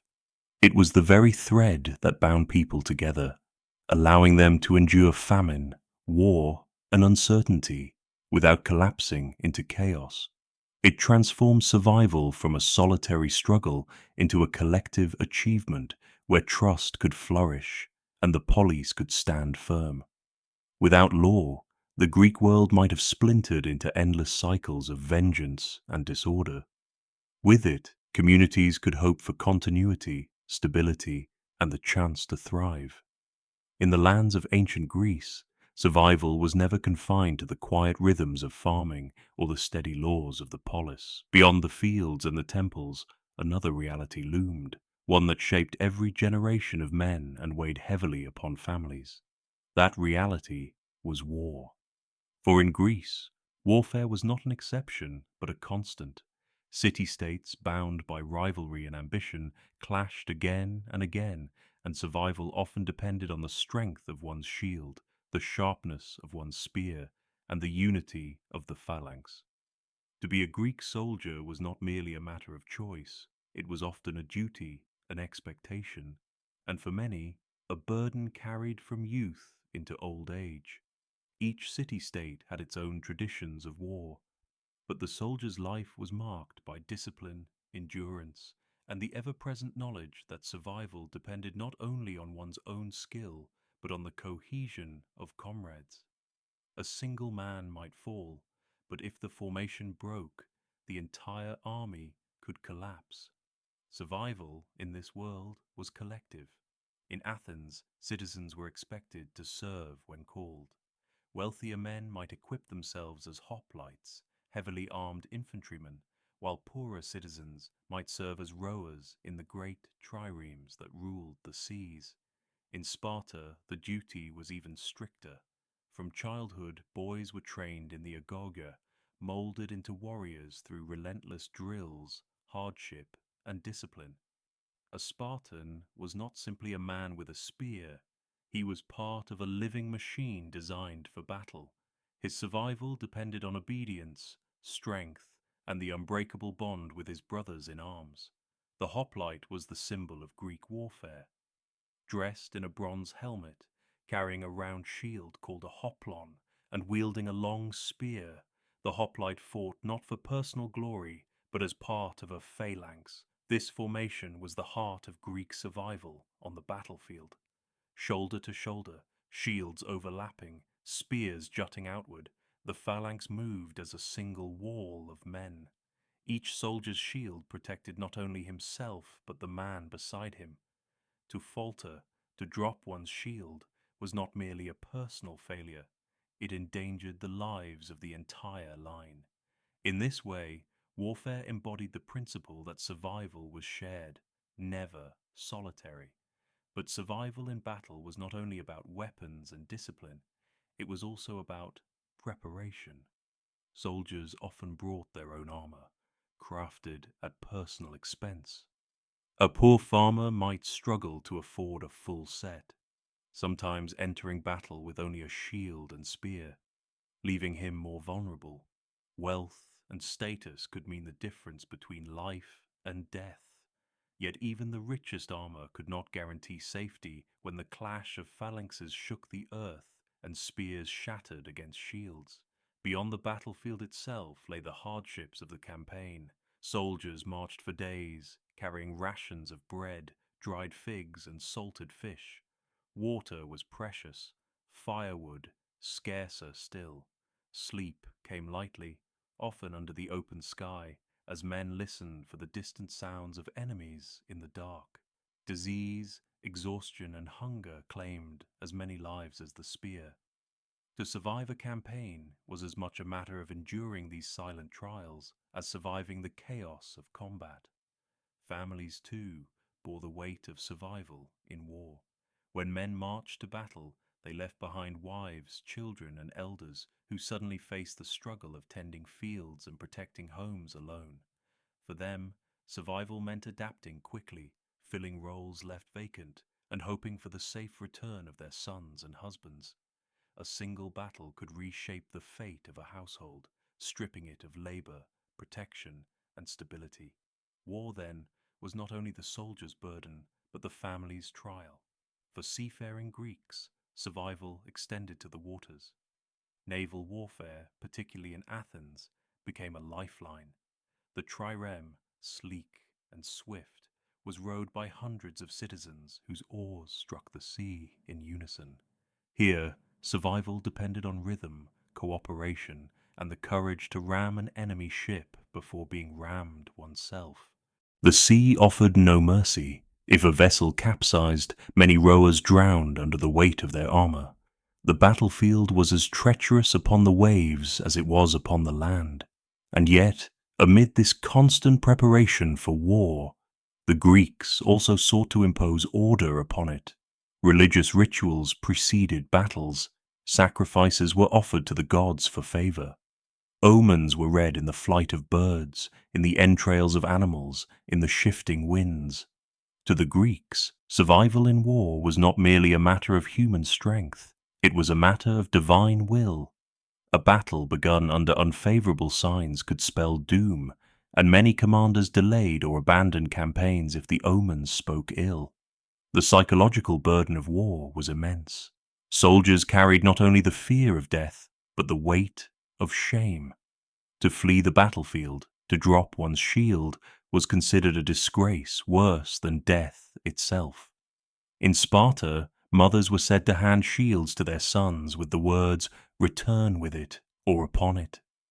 Survival, then, was intertwined with honor, and for many, death in battle was seen as preferable to the dishonor of cowardice. Yet despite the ever-present dangers, warfare was also a path to survival for the polis itself. Victories secured resources, defended trade routes, and protected citizens from invasion. Defeats, by contrast, could mean famine, slavery, or the destruction of entire communities. Thus, the soldier's burden was not only personal, it was the lifeline of the city-state. Every spear thrust, every shield raised, was an act of survival on behalf of the polis. Over time, warfare evolved. Mercenaries, once rare, became more common, hired to fight for wages rather than loyalty. Siege engines, once unknown, began to threaten the safety of walled cities. But through all these changes, the essence remained. Survival in ancient Greece demanded readiness for war, both on land and sea. No citizen could escape its shadow, for war was the crucible in which the fate of the polis was tested. And so, the Greek soldier stood at the center of this struggle for survival. His life was bound to the spear and shield, his death always a possibility, his survival never his own, but shared with his comrades, his family, and his city. In the clash of bronze and the cries of battle, the ancient Greeks learned again and again that survival was not granted by chance. It was earned through discipline, sacrifice, and the strength of the community. In the ancient Greek world, war was not simply a contest of strength. It was a matter of strategy, of careful calculation, and of decisions that could preserve or destroy entire city-states. If the hoplite phalanx symbolized unity, then the art of leadership determined how long that unity could endure.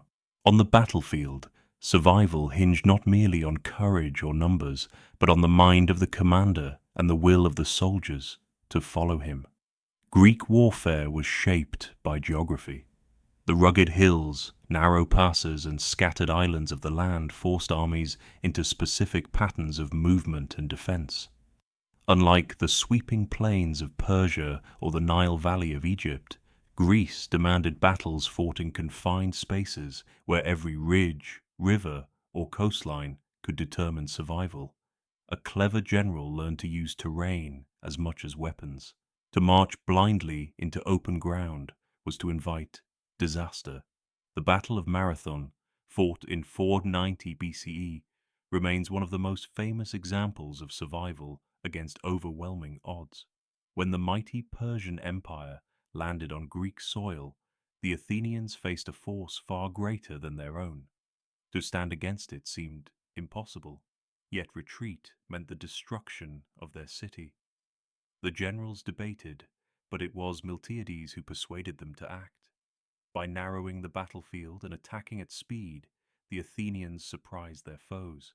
Their flanks pressed inward, encircling the Persians, and what might have been annihilation turned into survival, victory born not of numbers, but of strategy.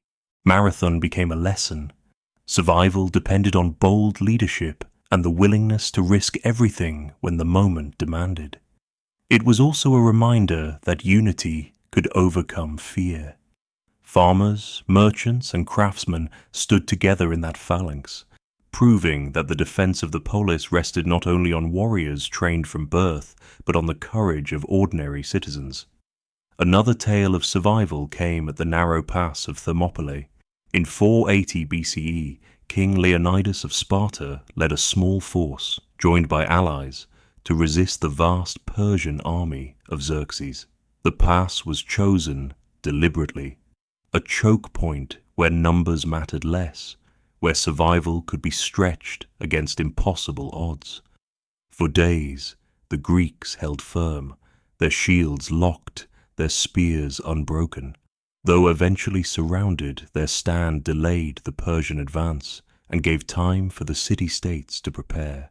For the men who fought, survival was never truly expected, but their sacrifice ensured the survival of Greece as a whole. Thermopylae teaches a truth about ancient warfare. Survival was often communal, not individual. The warriors who fell there did not preserve their own lives, but through their deaths they preserved their people's chance to endure. In Greek thought, such survival transcended the body. To die in defense of the polis was to achieve a kind of immortality, remembered in stone inscriptions, in poems, and in the stories retold for centuries. Yet survival did not always mean standing firm. At times, retreat was the wisest choice. Commanders who clung too tightly to pride often condemned their men. Those who adapted, who knew when to withdraw and regroup, gave their armies a second chance. Themistocles, the Athenian general, mastered this art. At the Battle of Salamis, when the Persian fleet threatened to overwhelm the Greek navy, Themistocles lured them into narrow straits. There, the massive ships of Persia struggled to maneuver, while the lighter, swifter Greek triremes rammed them with precision. By turning terrain and timing to his advantage, Themistocles ensured not just victory, but the survival of free Greece itself. Leadership, then, was a fragile balance of courage and caution. A reckless commander might achieve glory for a day, but lose his city forever. A hesitant one might preserve his army, but leave his people vulnerable. Survival in war demanded wisdom, foresight, and often the humility to accept that the gods, too, had their say. For no matter how clever the general, no matter how strong the phalanx, the Greeks believed survival ultimately rested in the hands of the divine. Before campaigns, sacrifices were made. Omens were read. A commander who ignored a bad sign risked more than defeat. He risked the wrath of the gods themselves. Stories were told of leaders who marched against the advice of seers, only to see their forces scattered or destroyed. To the Greeks, divine favor was a shield no less important than bronze armor. The psychological struggle of survival in war extended beyond the battlefield. Soldiers carried with them not only fear of death, but also fear of disgrace. To survive by abandoning comrades, to live through flight when others stood their ground, could mean a lifetime of shame. In Sparta, as in other cities, men who fled were branded cowards, stripped of honor, and often treated as outcasts. Thus, survival was not simply about living, but about living with dignity. For some, it was better to die with shield in hand than to return home dishonored. Still, war was not always a matter of desperate defense. At times, survival meant conquest, striking first, seizing resources, and weakening rivals before they could strike in return. The Peloponnesian War between Athens and Sparta demonstrated this darker truth. Year after year, raids, sieges, and betrayals eroded both sides. The war dragged on for decades, and survival became a slow, grinding process of endurance. Cities were destroyed, populations displaced, and famine stalked the land. In the end, survival did not belong to the strongest in battle, but to those who could endure the longest hardship. Even in victory, survival was fragile. A city that triumphed might gain territory, wealth, or prestige, yet war left scars, farms lay burned, trade routes disrupted, and young men lost forever. Survival meant rebuilding, enduring the hunger of winter, and watching for the next threat. For in Greece, peace was always temporary. No alliance lasted forever, no truce was permanent. To survive one war was only to prepare for the next. And yet, from this cycle of conflict, something remarkable endured. The stories of battles, of leaders, of men who fought and died, became part of Greek identity. They shaped not only how the Greeks saw themselves, but how later generations remembered them. Survival was not only a physical fact, it was cultural, preserved in memory, song, and history. The courage of the few at Thermopylae, the cunning of Themistocles at Salamis, the unity at Marathon, all ensured that the Greek world survived not only in reality, but in legend. Thus, the strategies of war were never only about defeating an enemy. They were about preserving a way of life, defending the polis, and ensuring that families, traditions, and gods remained honored. Survival in ancient Greek battles was never guaranteed, but through discipline, leadership, and faith, entire peoples endured storms that seemed certain to destroy them. When the dust of battle settled, when shields lay dented and broken in the fields, the true test of survival began. Victory or defeat mattered little to those left behind. Whether a city had triumphed or fallen, families mourned, farmland lay scarred, and life had to continue. For the people of ancient Greece, survival after war was not merely about rebuilding walls or restoring crops. It was about finding meaning in loss, repairing the bonds of community, and ensuring that life endured where death had left its mark. The return of warriors was never as simple as celebration. Those who survived bore memories of battle that could not be set aside. Some returned with pride, others with wounds, and still others with the heavy silence of trauma. Though the Greeks had no word for what we now call post-traumatic stress, their stories and tragedies reveal an understanding of the lingering shadows of war. Heroes in myth, like Ajax or Odysseus, struggled not only with external foes but with the torment carried home in their minds. To survive battle was one thing, to survive its memory was another. For the families of the fallen, mourning became a duty as sacred as fighting. Women led the rituals of grief, washing the bodies when possible, weaving shrouds and raising laments in haunting songs. The funerals of warriors were moments of collective survival. The polis gathered to honor the dead, to remember their sacrifice, and to weave loss into the fabric of communal identity. In Athens, public funerals for those who had fallen in battle gave meaning to their deaths, ensuring that their survival lived on through remembrance.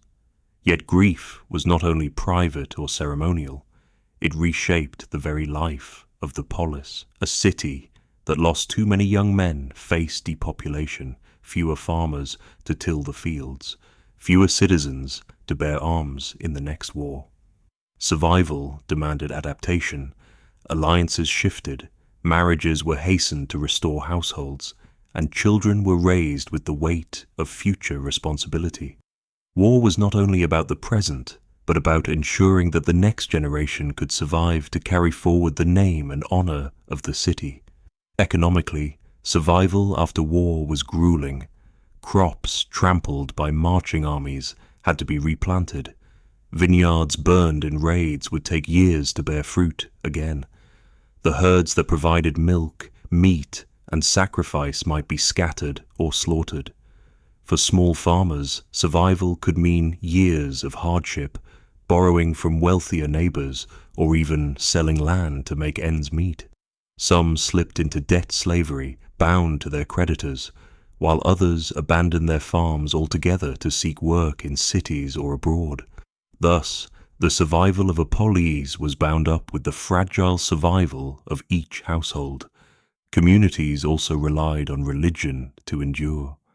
Temples damaged in war were repaired as acts of devotion, and offerings were made to the gods who were believed to have granted survival. War and peace alike were framed in sacred terms, giving comfort to those who sought reason amid destruction.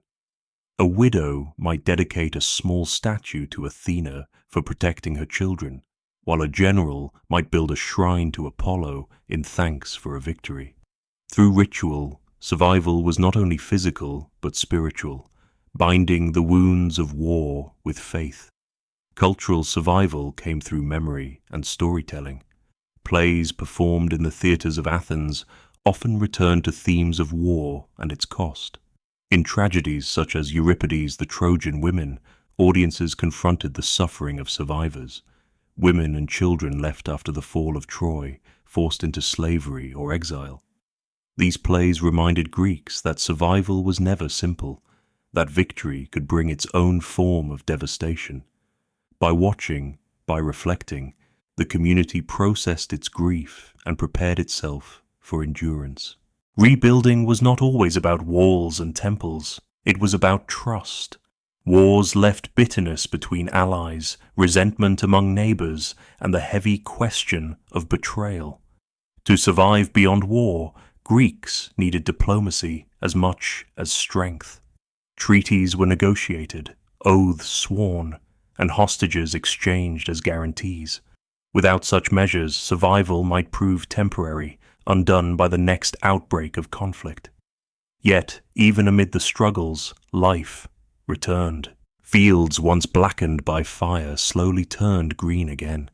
Children's laughter filled the agora, the marketplace where goods and stories were exchanged. Festivals resumed, with music and dance celebrating the cycles of the seasons. Survival was not only about enduring hardship, it was about rediscovering joy, about remembering that even after devastation, life could flourish again. For individuals, survival was deeply personal. A soldier who returned home might spend evenings by the hearth, telling tales of comrades lost, keeping their memory alive.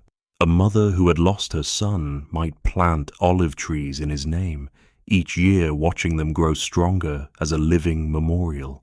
Survivors carried their grief not as an ending, but as part of their identity, shaping who they were and how they lived. Perhaps the greatest lesson of survival in ancient Greece was the recognition that endurance required community. No individual could withstand the weight of war alone. Families, neighbors, and citizens leaned upon one another. Food was shared in times of famine. Labor exchanged when hands were short, and grief carried together so that no one was left isolated in their sorrow. The polis itself was a living expression of this truth, that survival was never solitary, but always shared.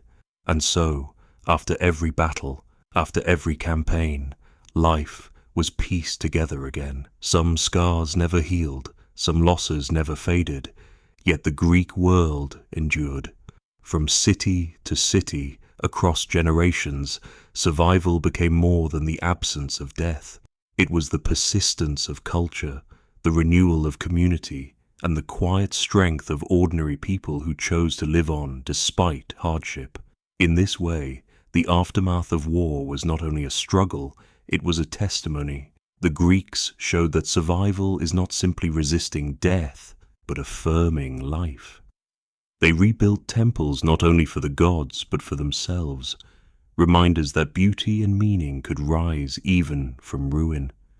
They raised children with stories of courage and resilience, ensuring that each new generation understood the cost of survival and the honor of endurance. Thus, survival in ancient Greece was a cycle: battle and loss, grief and rebuilding, memory and renewal. Each stage carried the people forward, allowing them to endure not just as individuals but as a culture whose influence echoes still. Their tragedies remind us of sorrow, their victories inspire us with courage, and their endurance whispers to us across centuries.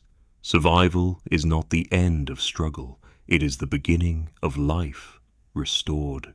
When we think of survival in ancient Greece, images of battle and glory often come first to mind. Yet, for the vast majority of people, survival was not about wielding a spear or defending a city wall. It was about something far simpler and far harder: finding enough to eat, staying alive through illness, and enduring the quiet hardships of daily life. The soil, the seasons, and the body itself presented challenges just as great as any enemy on the battlefield. Hunger was a constant shadow in the ancient world. The Greek landscape, with its rocky hills and thin soil, was never generous. Farmers coaxed grain from small plots, but the harvest was always uncertain, dependent on rains that might fail or storms that might destroy the crops. Drought was feared as much as invasion, for when the rains did not come, famine followed. A household might store barley in clay jars, guarding it carefully, knowing that one poor harvest could push them to the edge of starvation. Barley and wheat formed the foundation of the Greek diet, ground into flour and baked into bread or porridge. Yet even this simple staple was precarious. In years of scarcity, grain had to be imported from distant lands, carried by ships across the sea. Athens, with its growing population, relied heavily on shipments from the Black Sea region. To protect this lifeline, fleets were sent to guard merchant vessels, for the survival of an entire city might depend on the safe arrival of grain ships. For poorer households, hunger meant improvisation. Wild greens gathered from the hills, figs plucked from roadside trees, and olives preserved in brine all helped to stretch meager supplies. A handful of lentils or beans might form the only meal of the day. Meat was rare, reserved for festivals or sacrifices, and fish, though plentiful for coastal towns, could be too costly for many inland villagers. To survive was to balance carefully between what could be grown, what could be traded, and what could be endured when supplies ran thin. Disease was another silent enemy. Without knowledge of germs or medicine as we understand them today, Greeks faced illness with limited remedies. Fevers, infections, and plagues swept through cities, claiming lives swiftly. Physicians, followers of Hippocrates, sought to understand illness through observation, connecting health to the balance of the body's humours: blood, phlegm, black bile, and yellow bile. They advised diet, exercise, and moderation, yet many treatments were no more than hopeful attempts against forces they could not fully explain. Plagues could devastate entire populations. The most infamous struck Athens during the Peloponnesian War, when the crowded city, swollen with refugees from the countryside, became a breeding ground for disease. The sickness spread rapidly, killing tens of thousands, including the city's leader, Pericles. For survivors, it was a grim reminder that even the greatest polis, with walls, fleets, and wealth, was vulnerable to forces unseen. Survival in such times was as much about chance as it was about strength. For children, survival was uncertain from the very start. Infant mortality was high, with many children not living beyond their first years. Mothers and midwives relied on experience and prayer, knowing that childbirth itself could be deadly for both mother and child. Those who survived infancy faced years of vulnerability to disease, hunger, and accidents. To see a child grow to adulthood was a cause of quiet joy and relief, a reminder that life endured despite the odds. Water, too, was both a necessity and a danger. Wells and springs provided life, yet water could carry sickness. Greeks valued cleanliness and bathing, but access varied. In cities, public fountains and cisterns provided water, while in villages, long walks to a spring might be required each day. To survive meant not only securing water, but guarding it, ensuring that it was not fouled or stolen in times of conflict. Seasons shaped survival with a rhythm as steady as the turning of the earth. Summer brought heat that parched the soil, while winter brought cold winds that tested endurance in simple, drafty homes. Clothing was adapted to the seasons, with wool cloaks providing warmth and lighter linens used in summer. Yet survival was not only about comfort, it was about enduring extremes without the modern luxuries of heating, insulation, or refrigeration. Food spoiled quickly, fuel for fires had to be gathered or purchased, and illness thrived when bodies were weakened by the cold. Religion played a role in facing these hardships. People turned to the gods for survival in times of famine and disease. Offerings were left at temples of Demeter, goddess of the harvest, to ensure fertile fields. Prayers were directed to Apollo for protection against plague, or to Asclepius, the god of healing, for recovery from sickness. Shrines dedicated to Asclepius became centers of hope, where the sick would sleep in the sanctuary, dreaming of divine healing. Through ritual and faith, survival was given a sense of meaning, connecting the struggles of daily life to the larger order of the cosmos. For many Greeks, survival also depended on community. Neighbors helped one another during poor harvests, sharing food or labor. Festivals, though joyous, also reinforced this sense of shared endurance, bringing people together in song, dance, and sacrifice. To survive hunger or disease alone was nearly impossible, but within the bonds of family and polis, endurance became more likely. And so, while history remembers the great battles and shining temples, it is perhaps the quiet resilience of ordinary people that ensured the survival of ancient Greece. Every loaf of bread baked from precious grain, every child nursed through fever, every farmer who tilled the rocky soil carried forward the fragile flame of life. Their survival, uncelebrated and often unrecorded, was the true foundation upon which Greek culture was built. In this way, the daily struggle against hunger and disease was not only about survival in the moment, it was about preserving the possibility of tomorrow. Every family that endured hardship, every community that supported its members, ensured that Greek life, in all its beauty and brilliance, could continue through centuries of challenge.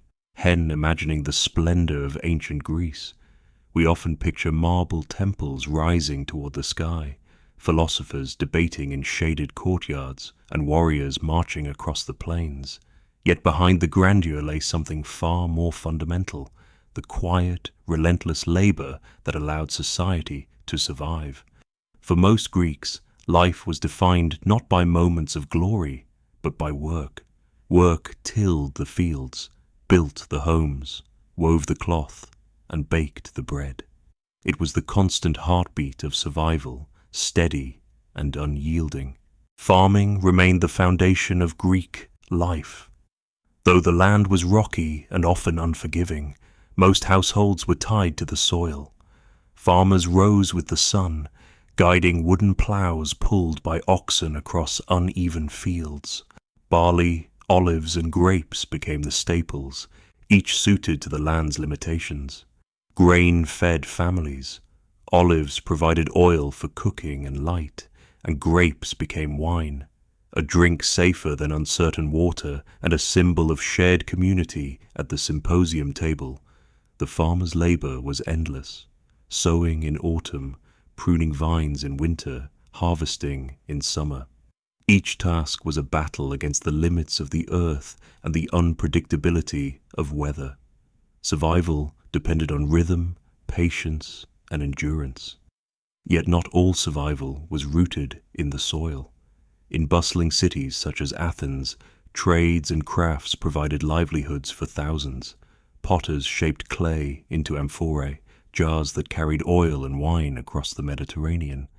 Metal workers hammered bronze into tools and weapons, ensuring both daily function and military might.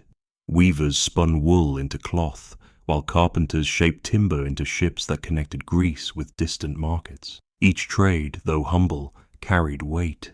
Without them, cities would fall silent, markets would grow bare, and survival would falter. Markets, or agoras, became the centers of daily survival. Here, farmers sold their produce, fishermen displayed their catch, and artisans offered their wares. The agora was not only a place of commerce, but of exchange in every sense. Goods, ideas, news, and gossip all flowed between the stalls. A family's ability to survive often depended on what they could trade, what they could afford, and how well they navigated this noisy, crowded space. The agora was a living reminder that survival was never only individual. It was shared, negotiated, and constantly renewed through work. Work was not evenly shared, however. Labor in ancient Greece rested heavily upon those with little voice: women, slaves, and foreigners. Women of the household worked tirelessly in the background, grinding grain, weaving cloth, raising children, and managing food supplies. Their labor sustained families in ways often invisible to history, but essential to survival. Slaves, many captured in war or bought through trade, formed another foundation of labor. They worked the fields, tended households, rowed the ships, and toiled in the dangerous depths of silver mines such as those at Lorient, which financed Athenian power. For them, survival was bound to servitude, their labor enriching others while their own lives remained uncertain. Foreigners, or metics, also carried much of the burden of trade and craft. Barred from owning land, they turned to commerce and industry, running workshops or engaging in maritime trade. Their presence kept economies thriving, yet their survival was fragile, dependent on the tolerance of their host polis. Work, for them, was both a means of endurance and a reminder of their outsider status. Survival also hinged on the sea. Greece, with its jagged coastline and scattered islands, was a land turned outward toward the water. Fishermen cast nets in hopes of a good catch, while traders loaded ships with pottery, oil, and wine bound for foreign harbors. Maritime work was dangerous, subject to storms and piracy, yet essential. A failed harvest inland could sometimes be balanced by goods brought from abroad, making sailors and merchants silent lifelines of survival. Labor was not only necessity, it was rhythm. Days followed the sun, with work beginning at dawn and slowing at dusk. Festivals punctuated this cycle, offering brief respite from toil. During harvest celebrations, workers gathered in fields, singing as they reaped, giving thanks to Demeter for the grain that meant survival through the winter.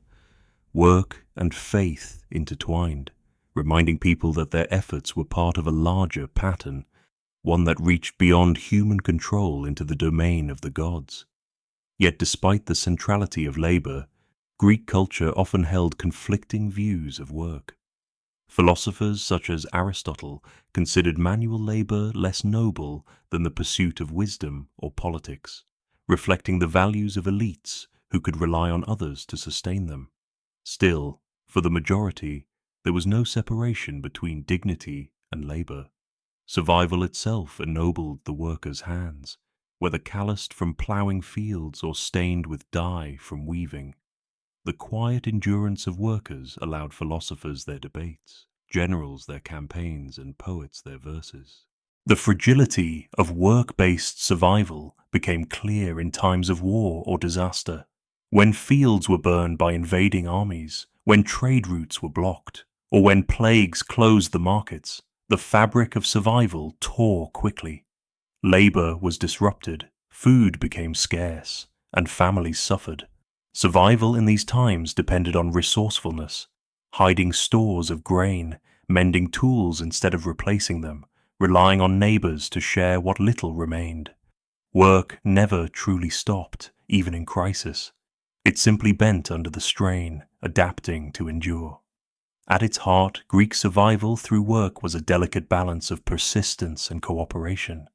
Every farmer bent over a field, every craftsman at his bench, every woman weaving by firelight contributed to the endurance of society. Their efforts, unrecorded in epics and often absent from inscriptions, formed the unseen scaffolding of history. Without them, temples would never have risen, armies would never have marched, and theatres would never have echoed with plays. And so, as we reflect on the survival of ancient Greece, it is not only the victories of generals or the speeches of statesmen that matter. It is the farmer who coaxed food from rocky soil, the potter whose vessels carried sustenance across the sea, the woman who spun thread into cloth that warmed her family in winter. Their work was survival, and survival was work. Quiet, constant, and enduring, it shaped the rhythm of life for centuries, ensuring that Greek civilization did not merely exist, but endured. Survival in ancient Greece was never a solitary effort. A single farmer, a lone craftsman, or a sailor by himself could not endure the hardships of the land or the risks of the sea. What gave strength to survival was the invisible web of community. Neighbors, families, and entire city-states bound together in shared responsibility. Greek villages and towns were small, close-knit, and interdependent. Families lived side by side, helping each other in times of need. When harvest came, it was not unusual for neighbors to work each other's fields, trading labor rather than coin. A family short on oxen might borrow from another. In return, they might share part of their grain or olives. Such bonds were not merely kindness, but necessity. The rhythm of survival required cooperation as much as hard work. Festivals became more than moments of joy. They were the glue of society. In spring, during the sowing festivals for Demeter, communities gathered to honor the goddess of the harvest. These were not only acts of worship, but moments of unity. Shared meals, songs, and processions reminded people that survival was collective. To endure the unpredictability of nature, they turned to one another, reinforcing trust and belonging. Even in cities where life was louder and more complex, survival rested on the community. The agora, crowded and vibrant, was not just a market, but a shared heartbeat. Information passed from person to person, warnings of shortages, opportunities for work, whispers of new trade. In times of famine or war, citizens depended on networks of family and friends, pooling what little they had to soften the blow. Religious life also bound people together. Temples, shrines, and altars dotted every polis and village. Sacrifices, whether small offerings of grain or the slaughter of an animal, were public acts that reinforced shared survival. To sacrifice was to affirm that the gods watched over everyone equally, that blessings and misfortunes fell upon the whole community. Faith did not remove hardship, but it softened its weight, turning survival from a lonely struggle into a collective prayer. At sea, cooperation meant life or death. Crews rowing triremes or merchant vessels depended on absolute coordination, each oar striking the water in rhythm. A single man's failure could slow the ship, endanger the cargo, and risk lives. Fishermen too cast nets not as individuals, but as teams, hauling heavy catches from the waves together. The sea was vast and unpredictable, but shared effort allowed them to face it. When disaster struck, whether drought, invasion, or plague, communities either held together or broke apart. In times of scarcity, the decision to share food or hoard it determined whether neighbors endured as allies or turned against each other. Many Greek myths reflect this tension. Stories of betrayal in famine or of communities blessed for generosity. Beneath them lies a simple truth. Survival was strongest when people looked beyond themselves. The polis itself was a grand extension of this principle. Greek city-states were more than clusters of houses. They were communities built on the understanding that individual survival was tied to collective stability. Laws, councils, and assemblies were not luxuries. They were mechanisms to ensure fairness in food distribution, safety in defense, and justice in conflict. Even democracy, in its earliest Athenian form, can be seen as a survival strategy, giving citizens a voice so that no one faction could endanger the whole. And yet, within this cooperation lay fragility. The same closeness that sustained people could also spark conflict. Rivalries between city-states, disputes between neighbors, and the harsh inequalities of slavery and exclusion revealed cracks in the communal fabric. Still, despite these tensions, the larger truth remained. No one survived alone. The story of Greek endurance was written in shared labor, shared worship, shared struggle, and shared hope. Survival was not simply about living another day. It was about belonging to a network of lives intertwined. The Greek farmer trusted his neighbor. The craftsman relied on trade networks. The sailor placed his life in the rhythm of his crew, and entire communities turned to the gods together. In the end, survival was a tapestry woven by many hands, each thread fragile alone, but strong together. And so, as we drift from the world of ancient Greece, we leave behind the rocky fields, the bustling markets, and the crowded harbors. We leave behind farmers bent over their barley, women spinning thread by firelight, sailors steering through uncertain seas. What remains is the quiet truth that survival was never only about strength, wealth, or brilliance. It was about endurance, labor, and above all, community. The ancient Greeks lived not as solitary figures, but as part of something greater. Their lives remind us that survival is built on connection, on the neighbor who helps in harvest, the friend who shares a loaf of bread, the crew who rows together against the tide. In their endurance, we find echoes of our own, the timeless need for work, for hope, and for one another. Now, as the story softens into silence, let the weight of ancient struggles fade into calm. The past lies safely behind, its lessons woven into the quiet of the night. Breathe slowly and let the story rest. The ancient world grows still, and with it, so may you.